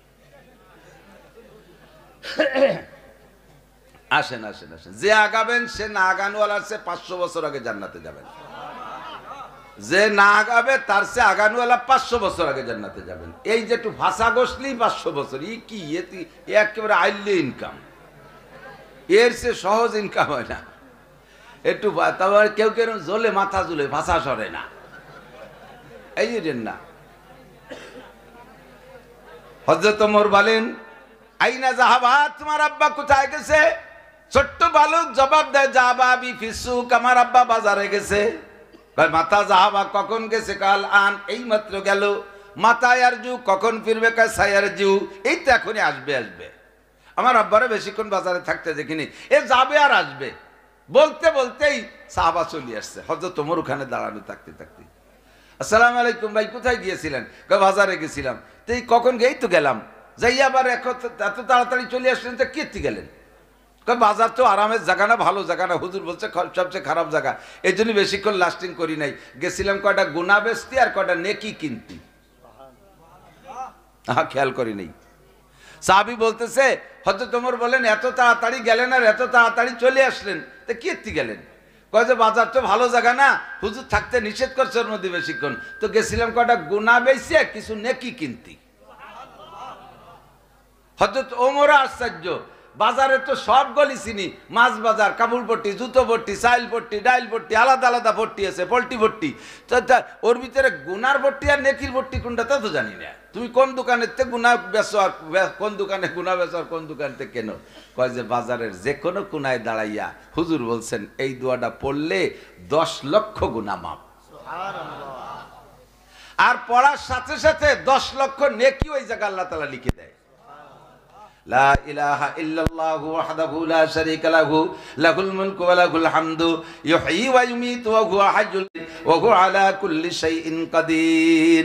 এই দোয়াটা বাজারে গিয়ে পড়লে, মসজিদে পড়লেই নাকি না, কাবা ঘরের মধ্যে পড়লেই নাকি না, এ জায়গা পড়লেই নাকি না, মাদ্রাসার মধ্যে পড়লেই নাকি না, সবে কদর সবে বরাতের রাত্রেও পড়লেই নাকি না, বাজারে যে কোনো ছোট বড় বাজারে যাইয়া এই দোয়াটা পড়ার সঙ্গে সঙ্গে 10 লক্ষ গুনাহ মাফ। কষ্ট পাইছেন নাকি আপনারা? তাহলে সুবহানাল্লাহ জোর কম কা? 10 লক্ষ গুনাহ মাফ, জোরে বলি সুবহানাল্লাহ। ও দোস্ত যুবক, পাগলামি করিস না। আমার মুরব্বীরা আজকে রাতারাত শিখে নেবেন আলেমদের কাছ থেকে।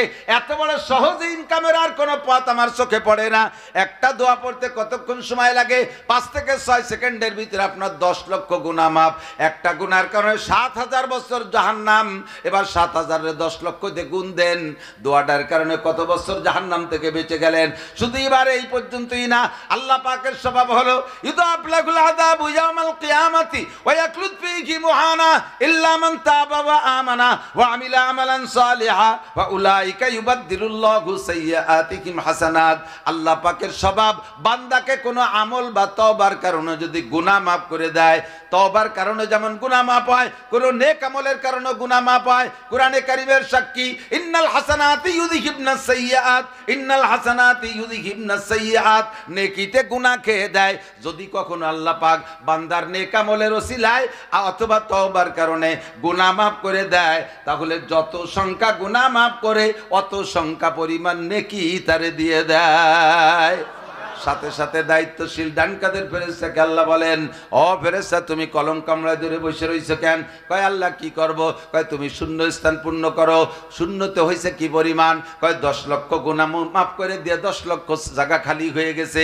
সম পরিমাণ নেকি আমার বান্দার আমল নামায় লিখে দাও। তাই এই গুনাহ বেইসা নেকি কিনতে গেছিলাম, দোয়াটা পড়া শেষ, আর আমার প্রয়োজন নাই, চলে আসছি। হুজুর বলেন, হাউলাই আসহাবি, ইরাই হলো আমার সাহাবায়ে কিরাম, লা তাত্তাখিযুহুম গরাদাম মিন বাদি। আমি চলে যাওয়ার পরে আমার এই সোনার সাহাবাদের সম্পর্কে কেউ মুখ খুলবি না। ফামান আহাব্বাকুম ফাবিহুব্বি আহাব্বাকুম। আমার এই স্বর্ণ সাহাবাদের যার সাথে যারা ভালোবাসা রাখবি, মুহাব্বত রাখবি, সেজন্য আমাকে ভালোবাসলি। আমান আবগাদাহুম ফাইন্নাহু আমান আবগাদাহুম ফাবিবুগদি আবগাদাহুম। তাদের সাথে যারা শত্রুতাই করবে, তাদের সম্পর্কে চুলচেরা পরিমাণ সমালোচনা করবে, সমালোচনাটা আইসে লাগে আমি মুহাম্মদুর রাসূলুল্লাহর গায়। ওখান থেকে আইসা আর এক সাহাবার বাড়ি গেছে, আসসালামু আলাইকুম আফিল বাইতে ফুলান। হযরত ওমর, ভাই বাসায় কেমন আছেন নাকি? সত্যি উনিও বাসায় নেই। ছোট্ট পোলা একটা আইসা বলতেছে, ওয়ালাইকুম আসসালাম, লাইসা বিফি বাইতি। আব্বা বাড়ি নাই। আইনা জাহাবা কোথায় গেছে? জাহাবা বিল মসজিদ, কখন মসজিদে গেছে। মাতা জাহাবা কখন গেল? কয় জাহাবা ইনদাল ফজর, ফজরের নামাজের সময় গেছে। মাতা ইয়ারজু, কখন আসবে? কয় গেছে ফজরের সময়, তা বলতে পারবো, কিন্তু আসবে কখন বলতে পারি না। এক জোহর পড়েও আসতে পারে, আবার আসর পড়েও আসতে পারে। যদি এক লোকমা খানা পায় তাহলে আর জোহরের পরে আসবে না, আসর পর্যন্ত থাকবে। আসর পড়েও আসতে পারে, আবার নাও আইসা মাগরিব পড়ে আসতে পারে, মাগরিব পড়ে নাও আসতে পারে, একবারে ইশার নামাজ পড়েও আসতে পারে। রাতে যদি মসজিদে দুমুঠো খাবার পায়, আমার আব্বা রাত্রে মসজিদ থেকে আসতে নাও আসতে পারে। হুজুর বলে, হাউলাই আসহাবি, এটা হলো আবার সাহাবায়ে কিরামদের স্বভাব। আর আখেরি উম্মতের স্বভাব সম্পূর্ণ নেগেটিভ, সম্পূর্ণ বিপরীত। খালেক মোল্লা কোথায় গেছে? বাড়ির থেকে পোলাপান কইলো যে আব্বা বাজারে গেছে। কয় কখন গেছে? কয় সকাল 8টার দিকে ঘুমে তৈরিতে আশাইল বাগানেতে ডাল একখান ভেঙ্গি গোস্তি গেল। আসবে কখন? কয় দুপুরে নাও আসতে পারে, বিকেলও আসতে পারে, নাও নির্বাচনের সময় তো হয়তো টেলিভিশনের আখেরি মোনাজাত শেষ করে রাত 12টার দিকে আসতে পারে। দোকান যতক্ষণ খোলা আছে, আমার আব্বার পাশা অতক্ষণ বেঞ্চের তো ওঠে না। সুবহানাল্লাহ। এরকম মুসলমান আছে না নাই? আছে না নাই? ভালো জায়গা মসজিদে ভাল লাগে না। এবার এটা হলো আখেরি উম্মতের স্বভাব। আরেকজনের বাড়ি যে জিজ্ঞেস করবেন, জামাল উদ্দিন বাড়ি আছে? কয় না। কোথায় গেছে? কয় বাস মসজিদে গেছে। কয় কখন গেছে? এই মাত্র গেল। কখন আসবে? কয় এই তো আসলো বলে এক রেখাত পড়তেও পারে, নাও পারে। সত্যি আইসে যে পিছে দেরি করতে হতে আইসে যে ইমাম সাহেব সালাম ফিরে দিচ্ছে, আসসালামু আলাইকুম রহমতুল্লাহ, আসসালামু আলাইকুম রহমতুল্লাহ। ওই বাড়িতে সুমো খেয়ে চলে ওই চলে গেছে ভিড়িয়ে। এক রেখাত পড়তেও পারে, নাও পারে। আমি কি বানাই কই না? এরা মুসল্লি আছে, এরা মুসল্লি আছে না নাই? মসজিদে এরকম খারাপ লাগে, আবার মসজিদে আসে শুক্রবারে সবার পিছনে, একেবারে সবার পিছনে। ওই কিছু কিছু প্রত্যেক মহল্লায় 2-1জন মুসল্লি এরকম আছে, জাগে আশা দেখলে হুজুরির আর গড়ির দিক তাকানো লাগে না, হুজুর বোঝে যে এরপরে আর কেউ নাই। এটা হলো ফাইনাল মুসল্লি। ঠিক না? সালাম ফিরানোর সাথে সাথে আবার মোড় দিয়ে উঠে চলে যায়, মসজিদের মধ্যে ভালো লাগে না। হুজুর বলেন আয়াতুল মুনাফিকে সালাসা, এক হাদিসের মধ্যে আছে হুজুর বলে মুনাফিকের আলামত তিনটা। এক নম্বরে ইজা হাদ্দাসা কাযাবা, এক নম্বরে মুনাফিকের আলামত হলো কথায় কথায় মিথ্যা কথা বলে, বুঝে শুনে ইচ্ছাকৃতভাবে মিথ্যা কথা বলে, প্রয়োজনে অপ্রয়োজনে মিথ্যা কথা বলে, নানান বানায় সানায় আবাজাবা মিথ্যা কথা বলে। দুই নম্বরে ওয়াইদা ওয়াদা আকলাফা, ওয়াদা করলে খেলাপ করে, ওয়াদা পূরণ করে না, সাধ্য অনুযায়ী চেষ্টা করে না, সাধ্য অনুযায়ী চেষ্টা করে না ওয়াদা পূরণ করার জন্য। ওয়াল্লাযী এসে গেলাম একটু কয়ে যাই, ওয়াল্লাযীনা জাহাদু ফিনা লানাহদিয়ান্নাহুম সুবুলানা ওয়া ইন্নাল্লাহা লামাআল মুহসিনিন। আপনি যদি ওয়াদা পূরণ করার জন্য চেষ্টা করেন আর ইচ্ছা করেন, আল্লাহ পাক আসমান থেকে আপনাকে সাহায্য করে। পরিষ্কার সহিহ হাদিস, বুখারীর হাদিস, মিশকাতের থেকে আমি বলবো। হুজুর বলেন বনি ইসরাইলের একটা লোক, ব্যবসায়ী লোক, বাণিজ্যিক লোক, লোকটা ব্যবসা করতে যাবে, সাগর পথে দূরে যায়। একবারে হাদিসের তর্জমা বলতেছি, লম্বা হাদিস রিডিং বললাম না। লোকটা ব্যবসা করে, সাগর পথে দূরে এক বন্দর থেকে মাল এনে নিজের এলাকার বাজারে বিক্রি করে। এবার এই লোকটা নিজের এলাকার থেকে আবার মাল কিনে এনে ওখানে বিক্রি করে, কখনো মাল কিনে আনে, এবার কখনো মাল ছাড়া শুধু ব্যবসার লাভ টাকা নিয়ে চলে আসে। এবার এলাকার বাজারে ভালো মাল পাইছে, কিন্তু টাকাই কুলাচ্ছে না। এক লোকের কাছ থেকে 10 দেনার 10টা স্বর্ণের টাকা কর্জ নেছে, ভাই আমারে 10টা টাকা দেন, আমি মাল কিনে ব্যবসা করে এই তারিখে এসে আপনারে টাকা দেব।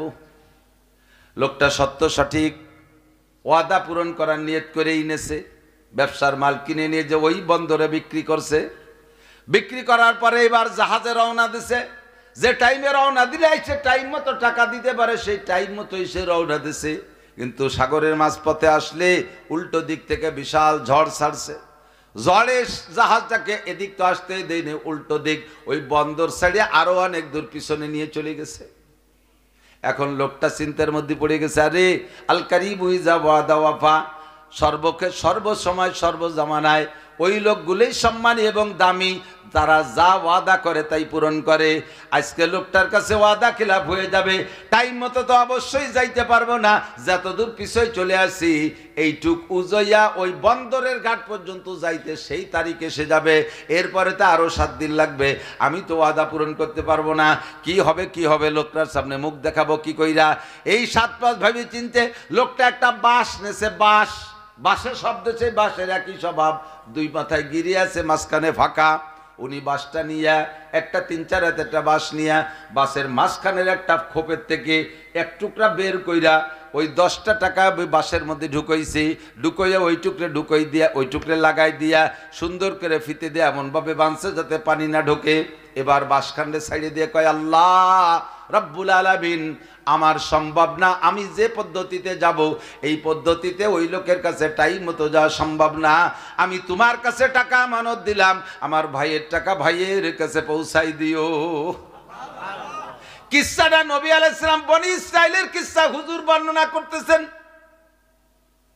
এবার বাঁশ ছেড়ে দিয়া উনি নিজেও জানে এই বাঁশ এমনি পানিতে যদি লাইন মতো হয় তাহলে না লাইন মতো নেবে, পানিও আবার যায় উল্টো দিক, এই বাঁশ কোনো মতো ঘাটে যাবে না, কিন্তু আমার চেষ্টা যা আছে আমি করলাম।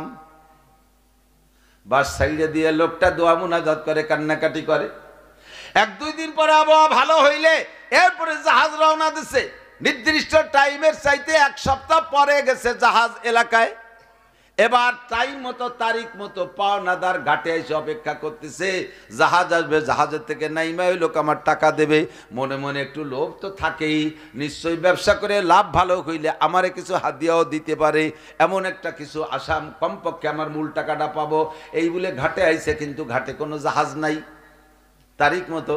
ইতিমধ্যে দেখতেছে দূর থেকে জাহাজ একটা আসতেছে, ওই সেই তারিখে যে তারিখে আসার কথা সে তারিখে, কিন্তু ওই লোক আসে নাই, ওই বাসখান ছাড়িয়ে দিয়েছে তারিখ মতো আসার জন্য। এবার দেখে দূর থেকে জাহাজ আসতেছে, তখন উনি মনে মনে খুশি, এই যে মনে হয় এই জাহাজে আমার দোস্ত আছে। দাঁড়িয়ে দাঁড়িয়ে অপেক্ষা করতেছে, যত জাহাজরা কাছে আসে তত জাহাজ ছোট দেখায়।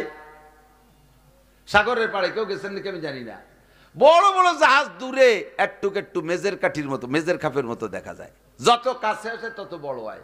আর এই জাহাজটা সম্পূর্ণ ভিন্ন। দূরে বড় একটা জাহাজ দেখা যাচ্ছে, সেই লোভে লোকটা দাঁড়াইছে, কিন্তু জাহাজটা যত কাছে আসে তত ছোট হয়। এখন উনি আশ্চর্য, আল্লাহ কি দেখতেছি, জেন ভূত না কি তা আল্লাহ জানে। সাগরের পাড়ে জাহাজ তো কাছে আসবে বড় হবে, দূরে থাকতে এটা ছোট দেখাবে। এটা দূরে থাকতে জাহাজ দেখাইলো বড় জাহাজ, আর আস্তে আস্তে কাছে আস্তে আস্তে ছোট ছোট দেখাইতেছে। তাহলে দেখি ঘটনা কি হয়, কোথায় যে এটাকে দেখতে দেখতে দেখতে দেখতে লাস্টে ওনার পায়ের কাছেই চলে আসছে জাহাজটা, একখান বাঁশ। একটু ভয়ও লাগতেছে, এ কোন জাদু, এরম তো কোনোদিন দেখি নাই। দূরে থাকতে জাহাজ থাকলো, একই জিনিস আমার চোখও মিস করে নাই, কারণ সাগরের মধ্যে আর কিচ্ছু দেখতেছি না এইটা ছাড়া, আমার চোখে ভুল করে নাই। তাহলে এই বাস হয়ে গেল কি করে, কি নেব না না কি করব বুঝে উঠতে পারতিস না। আবার চিন্তা করলেন বাস যেহেতু সাগরে ভাসা বাস, এর কোনো মালিক নাই, নিয়েই যাই বাড়ি, কমপক্ষে ফাইরিয়ে বোর কাছে দেবো, চলা বানাইয়া লাকড়ি বানাই চুলোয় জাল দেবে। বাসকান উঠোই নিয়ে বাড়ি নিয়া ভিজে বাস ফাইড়ে না দিলি তো শুকোবে না। কুরল দিয়ে কোপ মারছে, ওই লোকটা 10টা টাকা ভিতরে থুয়ের সাথে একখান চিঠি লিখে দিয়েছে, বিস্তারিত বর্ণনা। দোস্ত, এই কারণে আমি যাইতে পারি নাই, তোমার টাকা আমি বাসের মধ্যে ছেড়ে দিলাম, রব্বুল আলামিনের হাতে সুপর্দ, আল্লাহ ইচ্ছা করলে তোমার কাছে পৌঁছাই দিতে পারে। এবার বাসকান ফাইড়ে দেখে 10টা চকচকে স্বর্ণের টাকা, সাথে একখান চিঠি। পড়ে দেখে বিবরণ, লোকটা টাকাগুলো সংগ্রহ করে ঘরে নিয়ে পাগলের মতো কাঁদতেছে। ওয়াল্লাযীনা জাহাদু ফীনা লানাহদিয়ান্নাকুম সুবুলানা ওয়া ইন্নাল্লাহা লামাআল মুহসিনিন।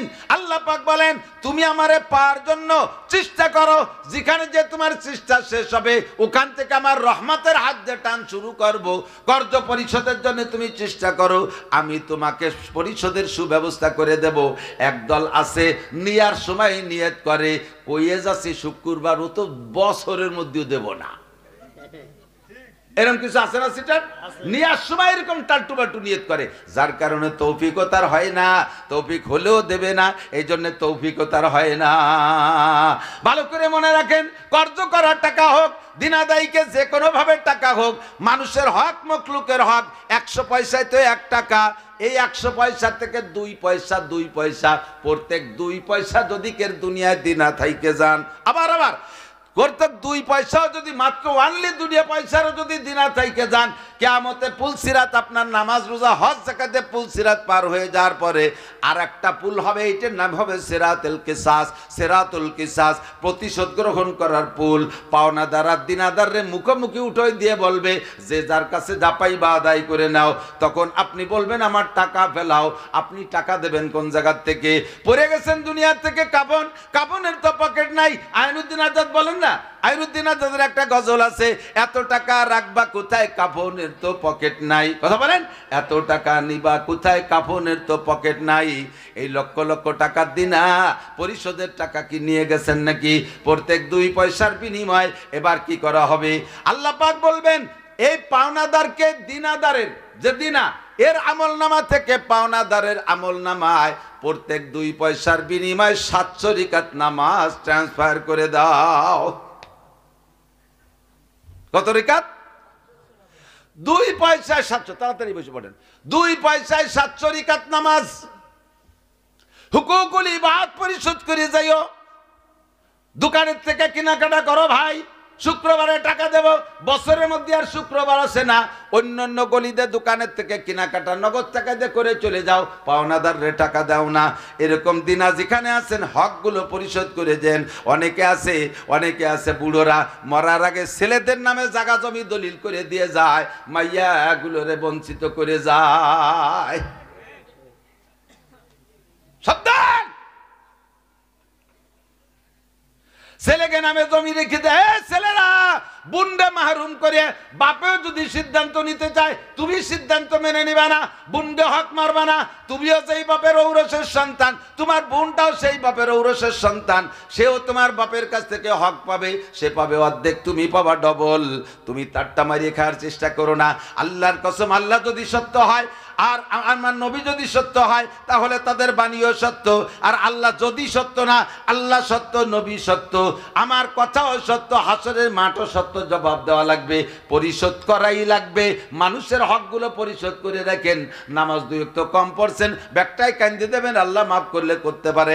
জিনা 10 বার বেশি করছেন, ব্যাগটাই কান্দে দেবেন, আল্লাহ মাফ করলে করতে পারে।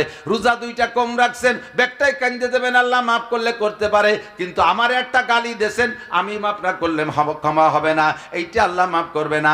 আমার একটা ঘুষি দেন, আমি ওই ঘুষিটা প্রতিশোধ নেব, আমি না পারো না ক্ষমা না করা পর্যন্ত আল্লাহ করবে না।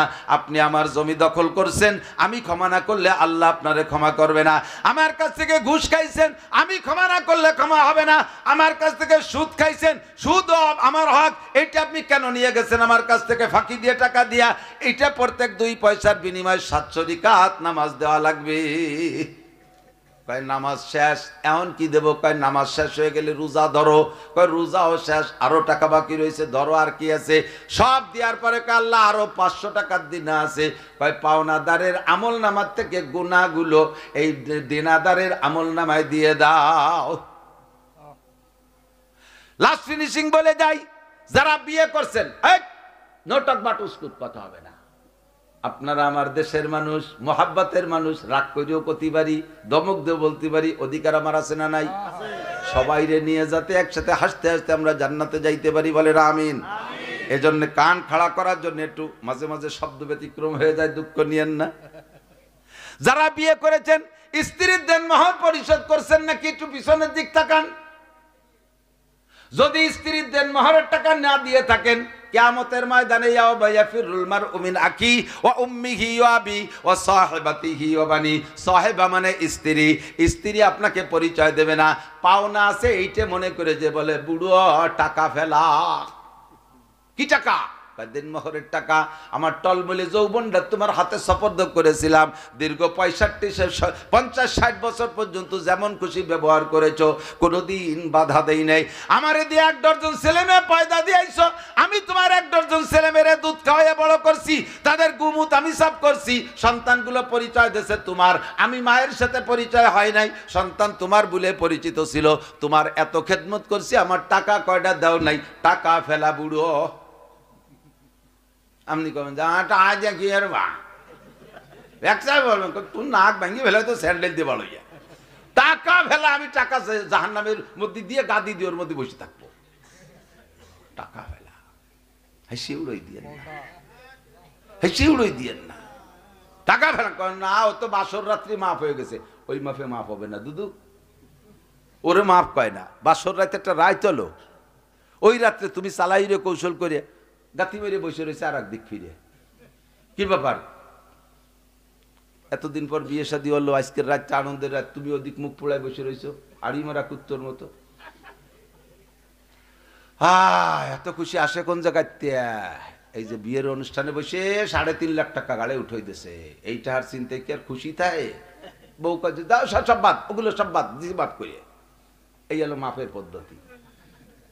এই মাপে মাপ হবে না, এই মাপে মাপ হবে না। এটা কৌশলী পেছে ফেলাইছেন। আর ও জায়গা মাপ করছে সাক্ষী কিনা? বাসর রাত্রিকে 2 জন সাথে নিয়ে গেছিলেন, তাহলে কেউ সাক্ষী না, ওই মাপে মাপ হবে না। টাকা দেন। হুকুকুল ইবাদ, মখলুকের হক। মখলুক শুধু মানুষই না, গরুর গরু যাট্টুক অন্যায় করছে, 2টা পেটেন খাওয়ার যোগ্য, গরুডারে কেড়াল দিয়ে বেরোতে বেরোতে তার ঠ্যাং একখান প্যারালাইসিস বানাই ফেলাইছেন। কিয়ামতের ময়দানে, আপনার ময়দানে মাসারে শোয়াইয়া গরুরে পায়ে খুর বানায় দেবে, ধারালু খুর, আর তার শিং দেবে আর দাঁত দেবে বিষাক্ত।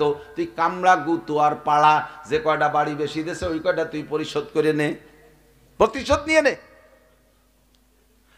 আল্লাহু আকবার। এমন করে যে প্রাণীর সাথে অন্যায় করবেন, এটা তাদের হক বুঝে দেওয়া লাগবে। হুকুকুল ইবাদ, মানুষের হক, ওয়াদা পূরণ করবেন, খেলাপ করবেন না। এবার কয়েকদিন পর ওই লোকটা আইসে ব্যবসা থেকে ফিরে, ও তো জানে যে এই বাস কি পৌঁছই নাকি, কিনা কোন যে পথেতে পাইয়ে নিয়ে গেছে, টাকা তোমার দিতে হবে তারে। ফিরে আবার টাকা নিয়ে এসে বাড়ির বাইরে এসে ডাক দিয়েছে, আসসালামু আলাইকুম ভাইজান, বাড়ি আছেন? লোকটা খুশিতে দৌড়াইছে, এত বড় বুজুর্গ, বাসের মধ্যে টাকা দিছে, তার টাকা আমার কাছে চলে যাচ্ছে, নিশ্চয়ই আল্লাহওয়ালা মানুষ। দৌড়ই বেরোইছে, আইসে গলা জড়াই ধরছে, ও মনে আছে কি যে মনে টাহা দিতে দেরি হয়েছে, মনে বান্ধি ফেলতেছে। জড়ায় ধরছে, কয় ভাই আপনার কাছে মাপ চাই, আর কেউ ডাইয়েন না, আমি আপনার টাকা নিয়েছি, কোনো টেনশন করেন না, আমারে অত বেগে ধরেন না। কয় দোস্ত তুমি বাসের মধ্যে টাকা পাঠাইছো, এই বাসখান কি তুমি পাঠাইছো? বলে জি। এই চিঠি কি তোমার লেখা? কয় জি। পাইলেন কোথায়? কয় যে ঘাটে গেছিলাম, জাহাজ দেখতে দেখতে সেই জাহাজ দেয় যে তোমার বাস। করেন না সুবহান। ওয়াল্লাযীনা জাহাদু ফীনা লানাহদিয়ান্নাহুম সুবুলানা। কর্জ পরিশোধ করার নিয়ত করবেন, দেখবেন আল্লাহ টাইম মতো ব্যবস্থা করেই দেবে। আর ধোঁকা দেওয়ার নিয়ত করবেন, জীবনে কোনোদিন পরিশোধ করতে পারবেন না। ওয়াইদা ওয়াদা আকলাফা, ওয়াইদা ওয়াদা আকলাফা, মুনাফিকের 2 নম্বর আলামত, ওয়াদা করে খেলাফ করে। 3 নম্বরে ওয়াইদা তুমিনা খান, মুনাফিকের কাছে আমানত রাখলে খেয়ানত করে। মসজিদের টাকা ক্যাশিয়ারের কাছে আমানত, ক্যাশিয়ারের কাছে টাইম মতো চাইলে দিতে পারে না। দিবানি দিবানি না তো কেমন কি মাঝি খেয়ে চলে যাচ্ছি নাকি, আক্কা বাক্কা খাইয়ে পড়ে, চোখ খুঁচিয়ে বেলায় দেবে। দিবিনি তা দে, এখন দে, এই সাদের কাজ আছে, জলসাট করতে হবে টাকা বেলা। দিবানি, মাইয়ের যা বিয়ে গেল, মাইয়ের বিয়ে গেল তো তোর টাকা দিয়ে দেবে। মসজিদের টাকা কিছে, মসজিদের আমানতের টাকা দিয়ে মাইয়ে বিয়ে দিছিস, ও মাইয়ের বিয়েও লাস্টিং করবে না, খালি মেলানি ঘুরে আসতে আসতে তেলানি ভেঙে এটি চলে আসবে। ছেলেটার মুসলমানির সময় কোনো জায়গা টাকা পয়সা পায় না, ওই ক্যাশের টাকা দিয়ে ছেলের মুসলমানি দিছি, ও মুসলমানিও টেকবে না, সামনে বার আবারও দেয়া লাগবে।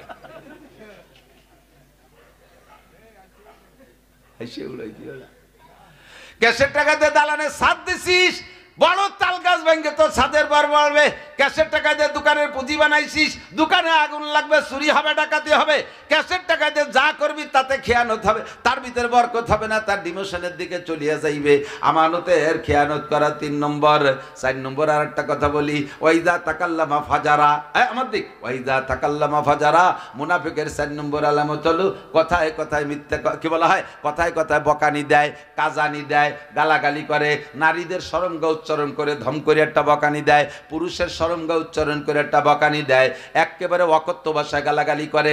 যারা গালাগালি কাজাকাজি করে, নবী পাক বলেন তুমি তার সামনে তারে মুনাফিক যদিও না বলতে পারো, তবে তুমি ভালো করে বুঝে নাও ওইটা মুনাফিক, কথায় কথায় বকানি দেয়। আর মুনাফিকের স্থান হবে কোন জায়গা? জান্নাতুল ফেরদাউস। ইন্নাল মুনাফিকিনা ফিদ দারকিল আসফালি মিনান নার, মুনাফিকের স্থান হবে জাহান্নামের সর্বনিম্ন তলদেশে। সাবধান সাবধান।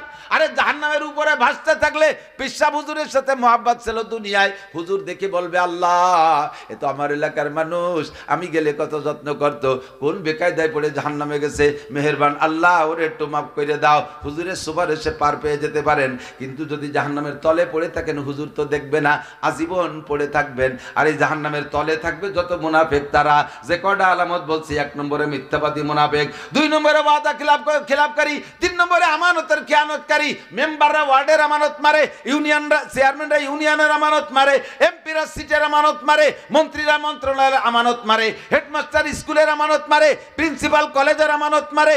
আরে মাদ্রাসার মুতামিম বা ক্যাশিয়ার যারা আছে তারা মাদ্রাসার আমানত মারে, মসজিদের ক্যাশিয়ার ক্যাশের আমানত খেয়ানত করে। যেই যেখান থেকে করবে সেইটাই হলো মুনাফিক। তাইতে যত বড় পীর সাহেব আর মুহাদ্দিস সাহেব আর মুফতি সাহেব হোক না কেন, কন্ট্রাক্টর রাস্তার আমানত মারে, পিসকো আমায় রেখে কোনো মতে ধুলোবালি দেশে চলে যায়, তুমিও মুনাফিক, আমানতের খেয়ানত করেছো। এরপরে ওয়াইজা তাকাল্লামা ফাজারা, কথায় কথায় অকথ্য ভাষায় গালি। যুবকরে জবান রে কন্ট্রোল কর, ও মহিলা জবান কন্ট্রোল করো, জবানের মালিক আমি না আল্লাহ। একটু জোরে বলেন কে? জবান দিয়েছে কে?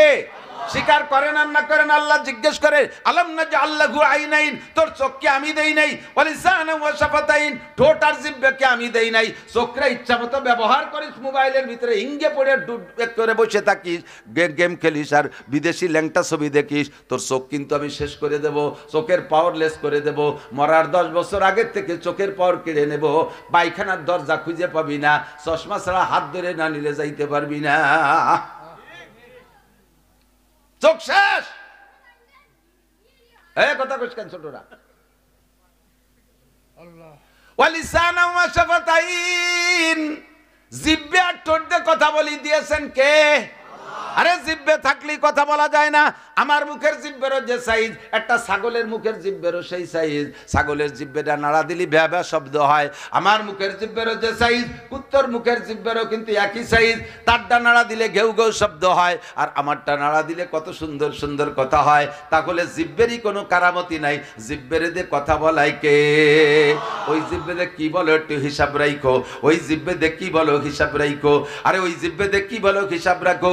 আর রহমান আল্লামাল কোরআন খলাকাল ইনসানা আল্লামাহুল বায়ান। এ কথা বলা শিখাইছে আমার তোমার আল্লাহ। জিব্বেরে কন্ট্রোল করো। হাজারো রাগ হয় তবু অকথ্য ভাষা ব্যবহার করো না। যদি করো তাহলে তোমাকে নবী পাক বলেন, তুই ইন্নাকা লামিনাল মুনাফিকিনা হাক্কা, তুই পাক্কা মুনাফিক। 5 নম্বর মুনাফিকের আলামত এইটা বলবো বলে এক গুড়াইতে সাইডে বলা হয়ে গেছে। 5 নম্বর মুনাফিকের আলামত, মসজিদে যায় সবার পিছে, বেরোয় যায় সবার আগে। মসজিদে ঢোকে সবার পিছে, বেরোয় যায় সবার। এরকম দিনদার ইমানদার মুসল্লি আছে না নাই? সালাম ফিরানোর পরে আর দাঁড়াইতে বসতে মনে চায় না। একটু বসেন, একটু বসেন, মজা পাবেন। একটু বসেন, মজা পাবেন। আল্লাহু আকবার। ফরজ আর সুন্নতের মাঝখানে বিড়িয়ারটা না খাইয়ে সুন্নত পড়লি সুন্নত আইনে বারোই চলিয়ে আসা লাগে। আছে না এরকম কিছু দাতাল?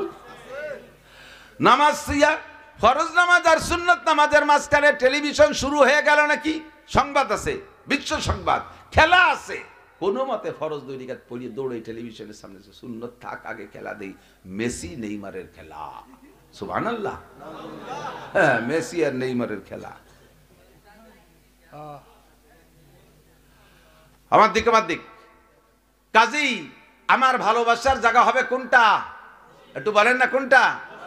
কোনটা হবে ভালোবাসার জায়গা? যুবক একটু অভ্যাস করো শোনা, একটু অভ্যাস করো, একটু অভ্যাস করো। দাম বেড়ে যাবে, সম্মান বাড়বে, রুজির বরকত বেশি বেড়ে যাবে, আয় ইনকামের পথ খুলে দেবে আল্লাহ।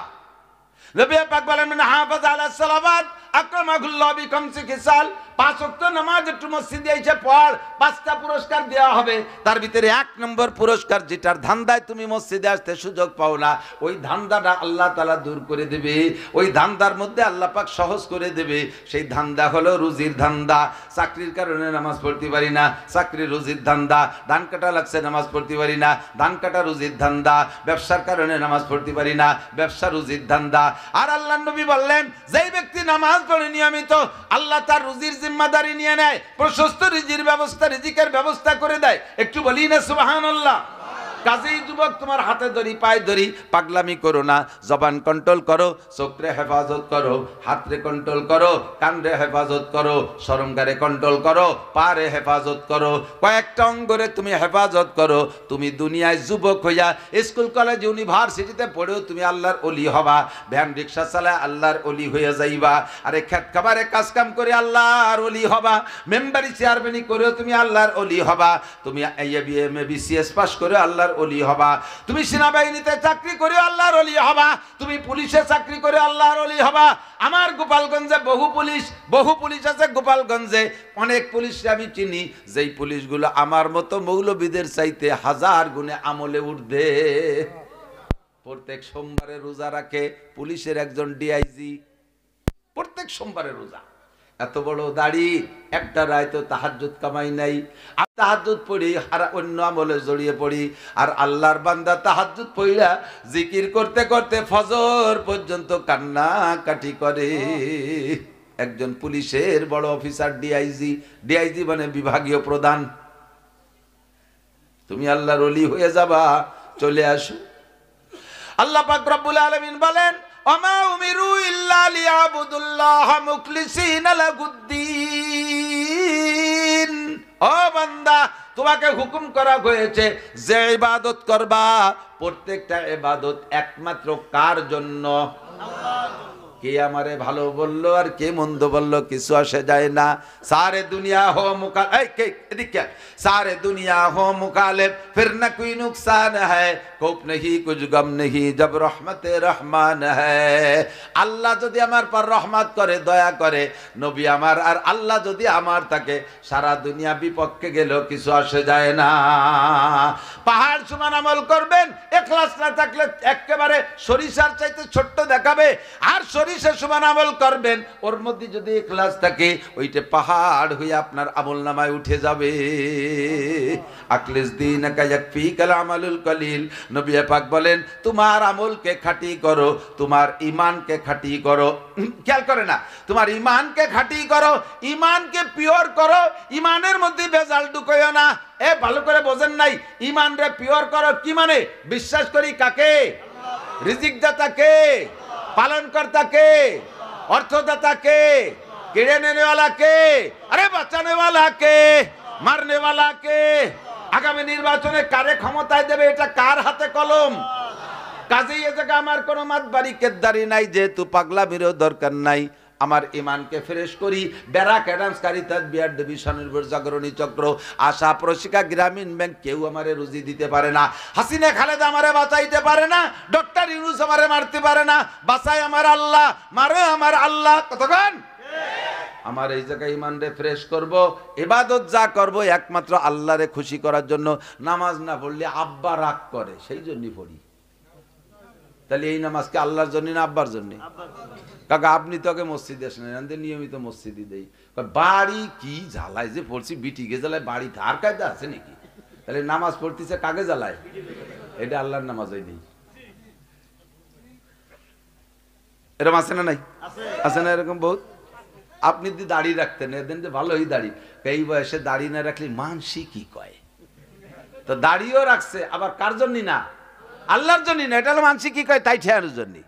কতক্ষণ টাকা কয় হাজার টাকা দিয়ে বসে রয়েছে, দেখি আমার নাম কখন বলে মারহাবা। মারহাবা যদি না দেয়, পরে যাওয়ার সময় হুজুরে কয়ে যায়, হুজুর যাইও আবার, এতগুলো টাকা দিলাম আমার নামটা করলো না, মারহাবা করলো না। এই মারহাবা টাকায় দিয়ে মারহাবা কামাই করছেন, মারহাবা হয়েছে, টাকায় নেকি হয়নি। এটা আল্লাহর জন্য হয়নি, মারহাবার জন্য হয়েছে। কতক্ষণ মসজিদেরটা বানাই দিয়ে আমার নাম লিখে দিতে হবে নেম প্লেটে। কে তোমার নাম লিখে দে, তার তো তোরা কয় বাবুটা পড়িয়ে বেড়াগি নামাজ যাবো না আমরা। আছে না নাই?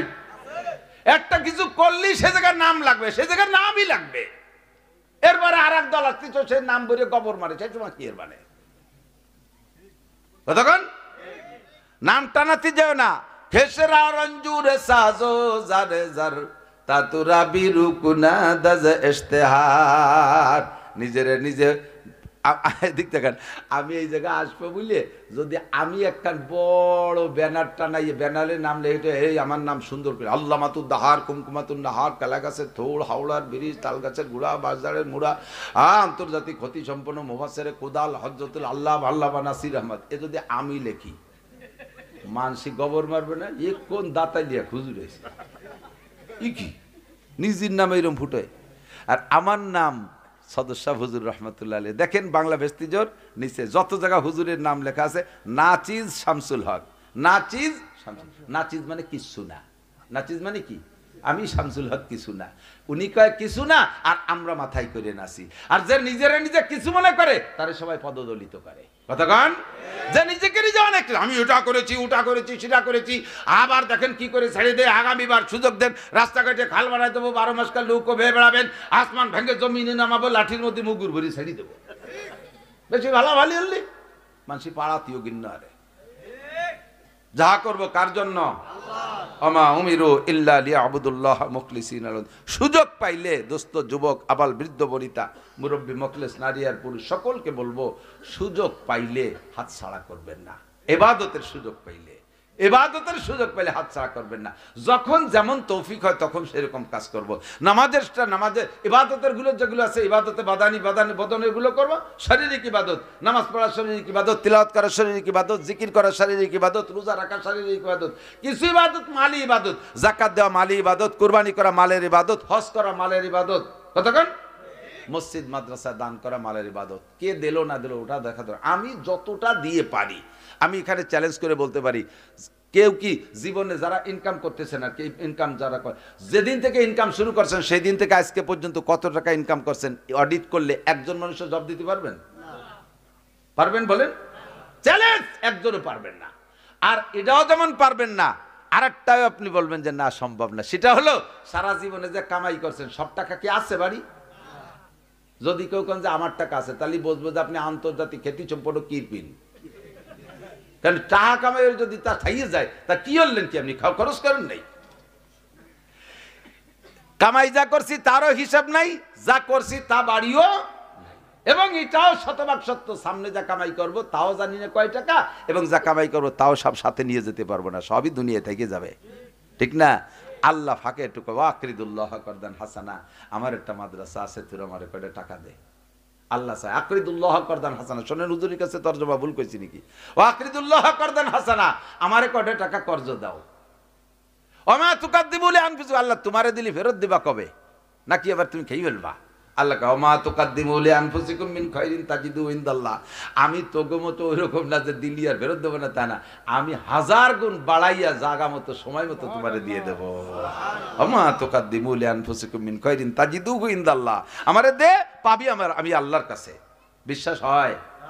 আল্লাহ কি সিটার? আল্লাহ বাটপার? আল্লাহ ধোঁকাবাজ? আল্লাহ ওয়াদা খিলাফ করে? আল্লাহ আল্লাহ আল্লাহ। তাহলে আমি কালেকশন পারি না। আপনাদের মাদ্রাসে 41 বছর বয়স হয়ে গেছে, অন্ধ হুজুর, বুজুর্গ মানুষ, চোখের গুণা নাই। সর্ব বড় বড় গুণা হলো মানুষের চোখের গুণা। চোখ দিয়ে ভালো দেখলে এরপরে সেখানে না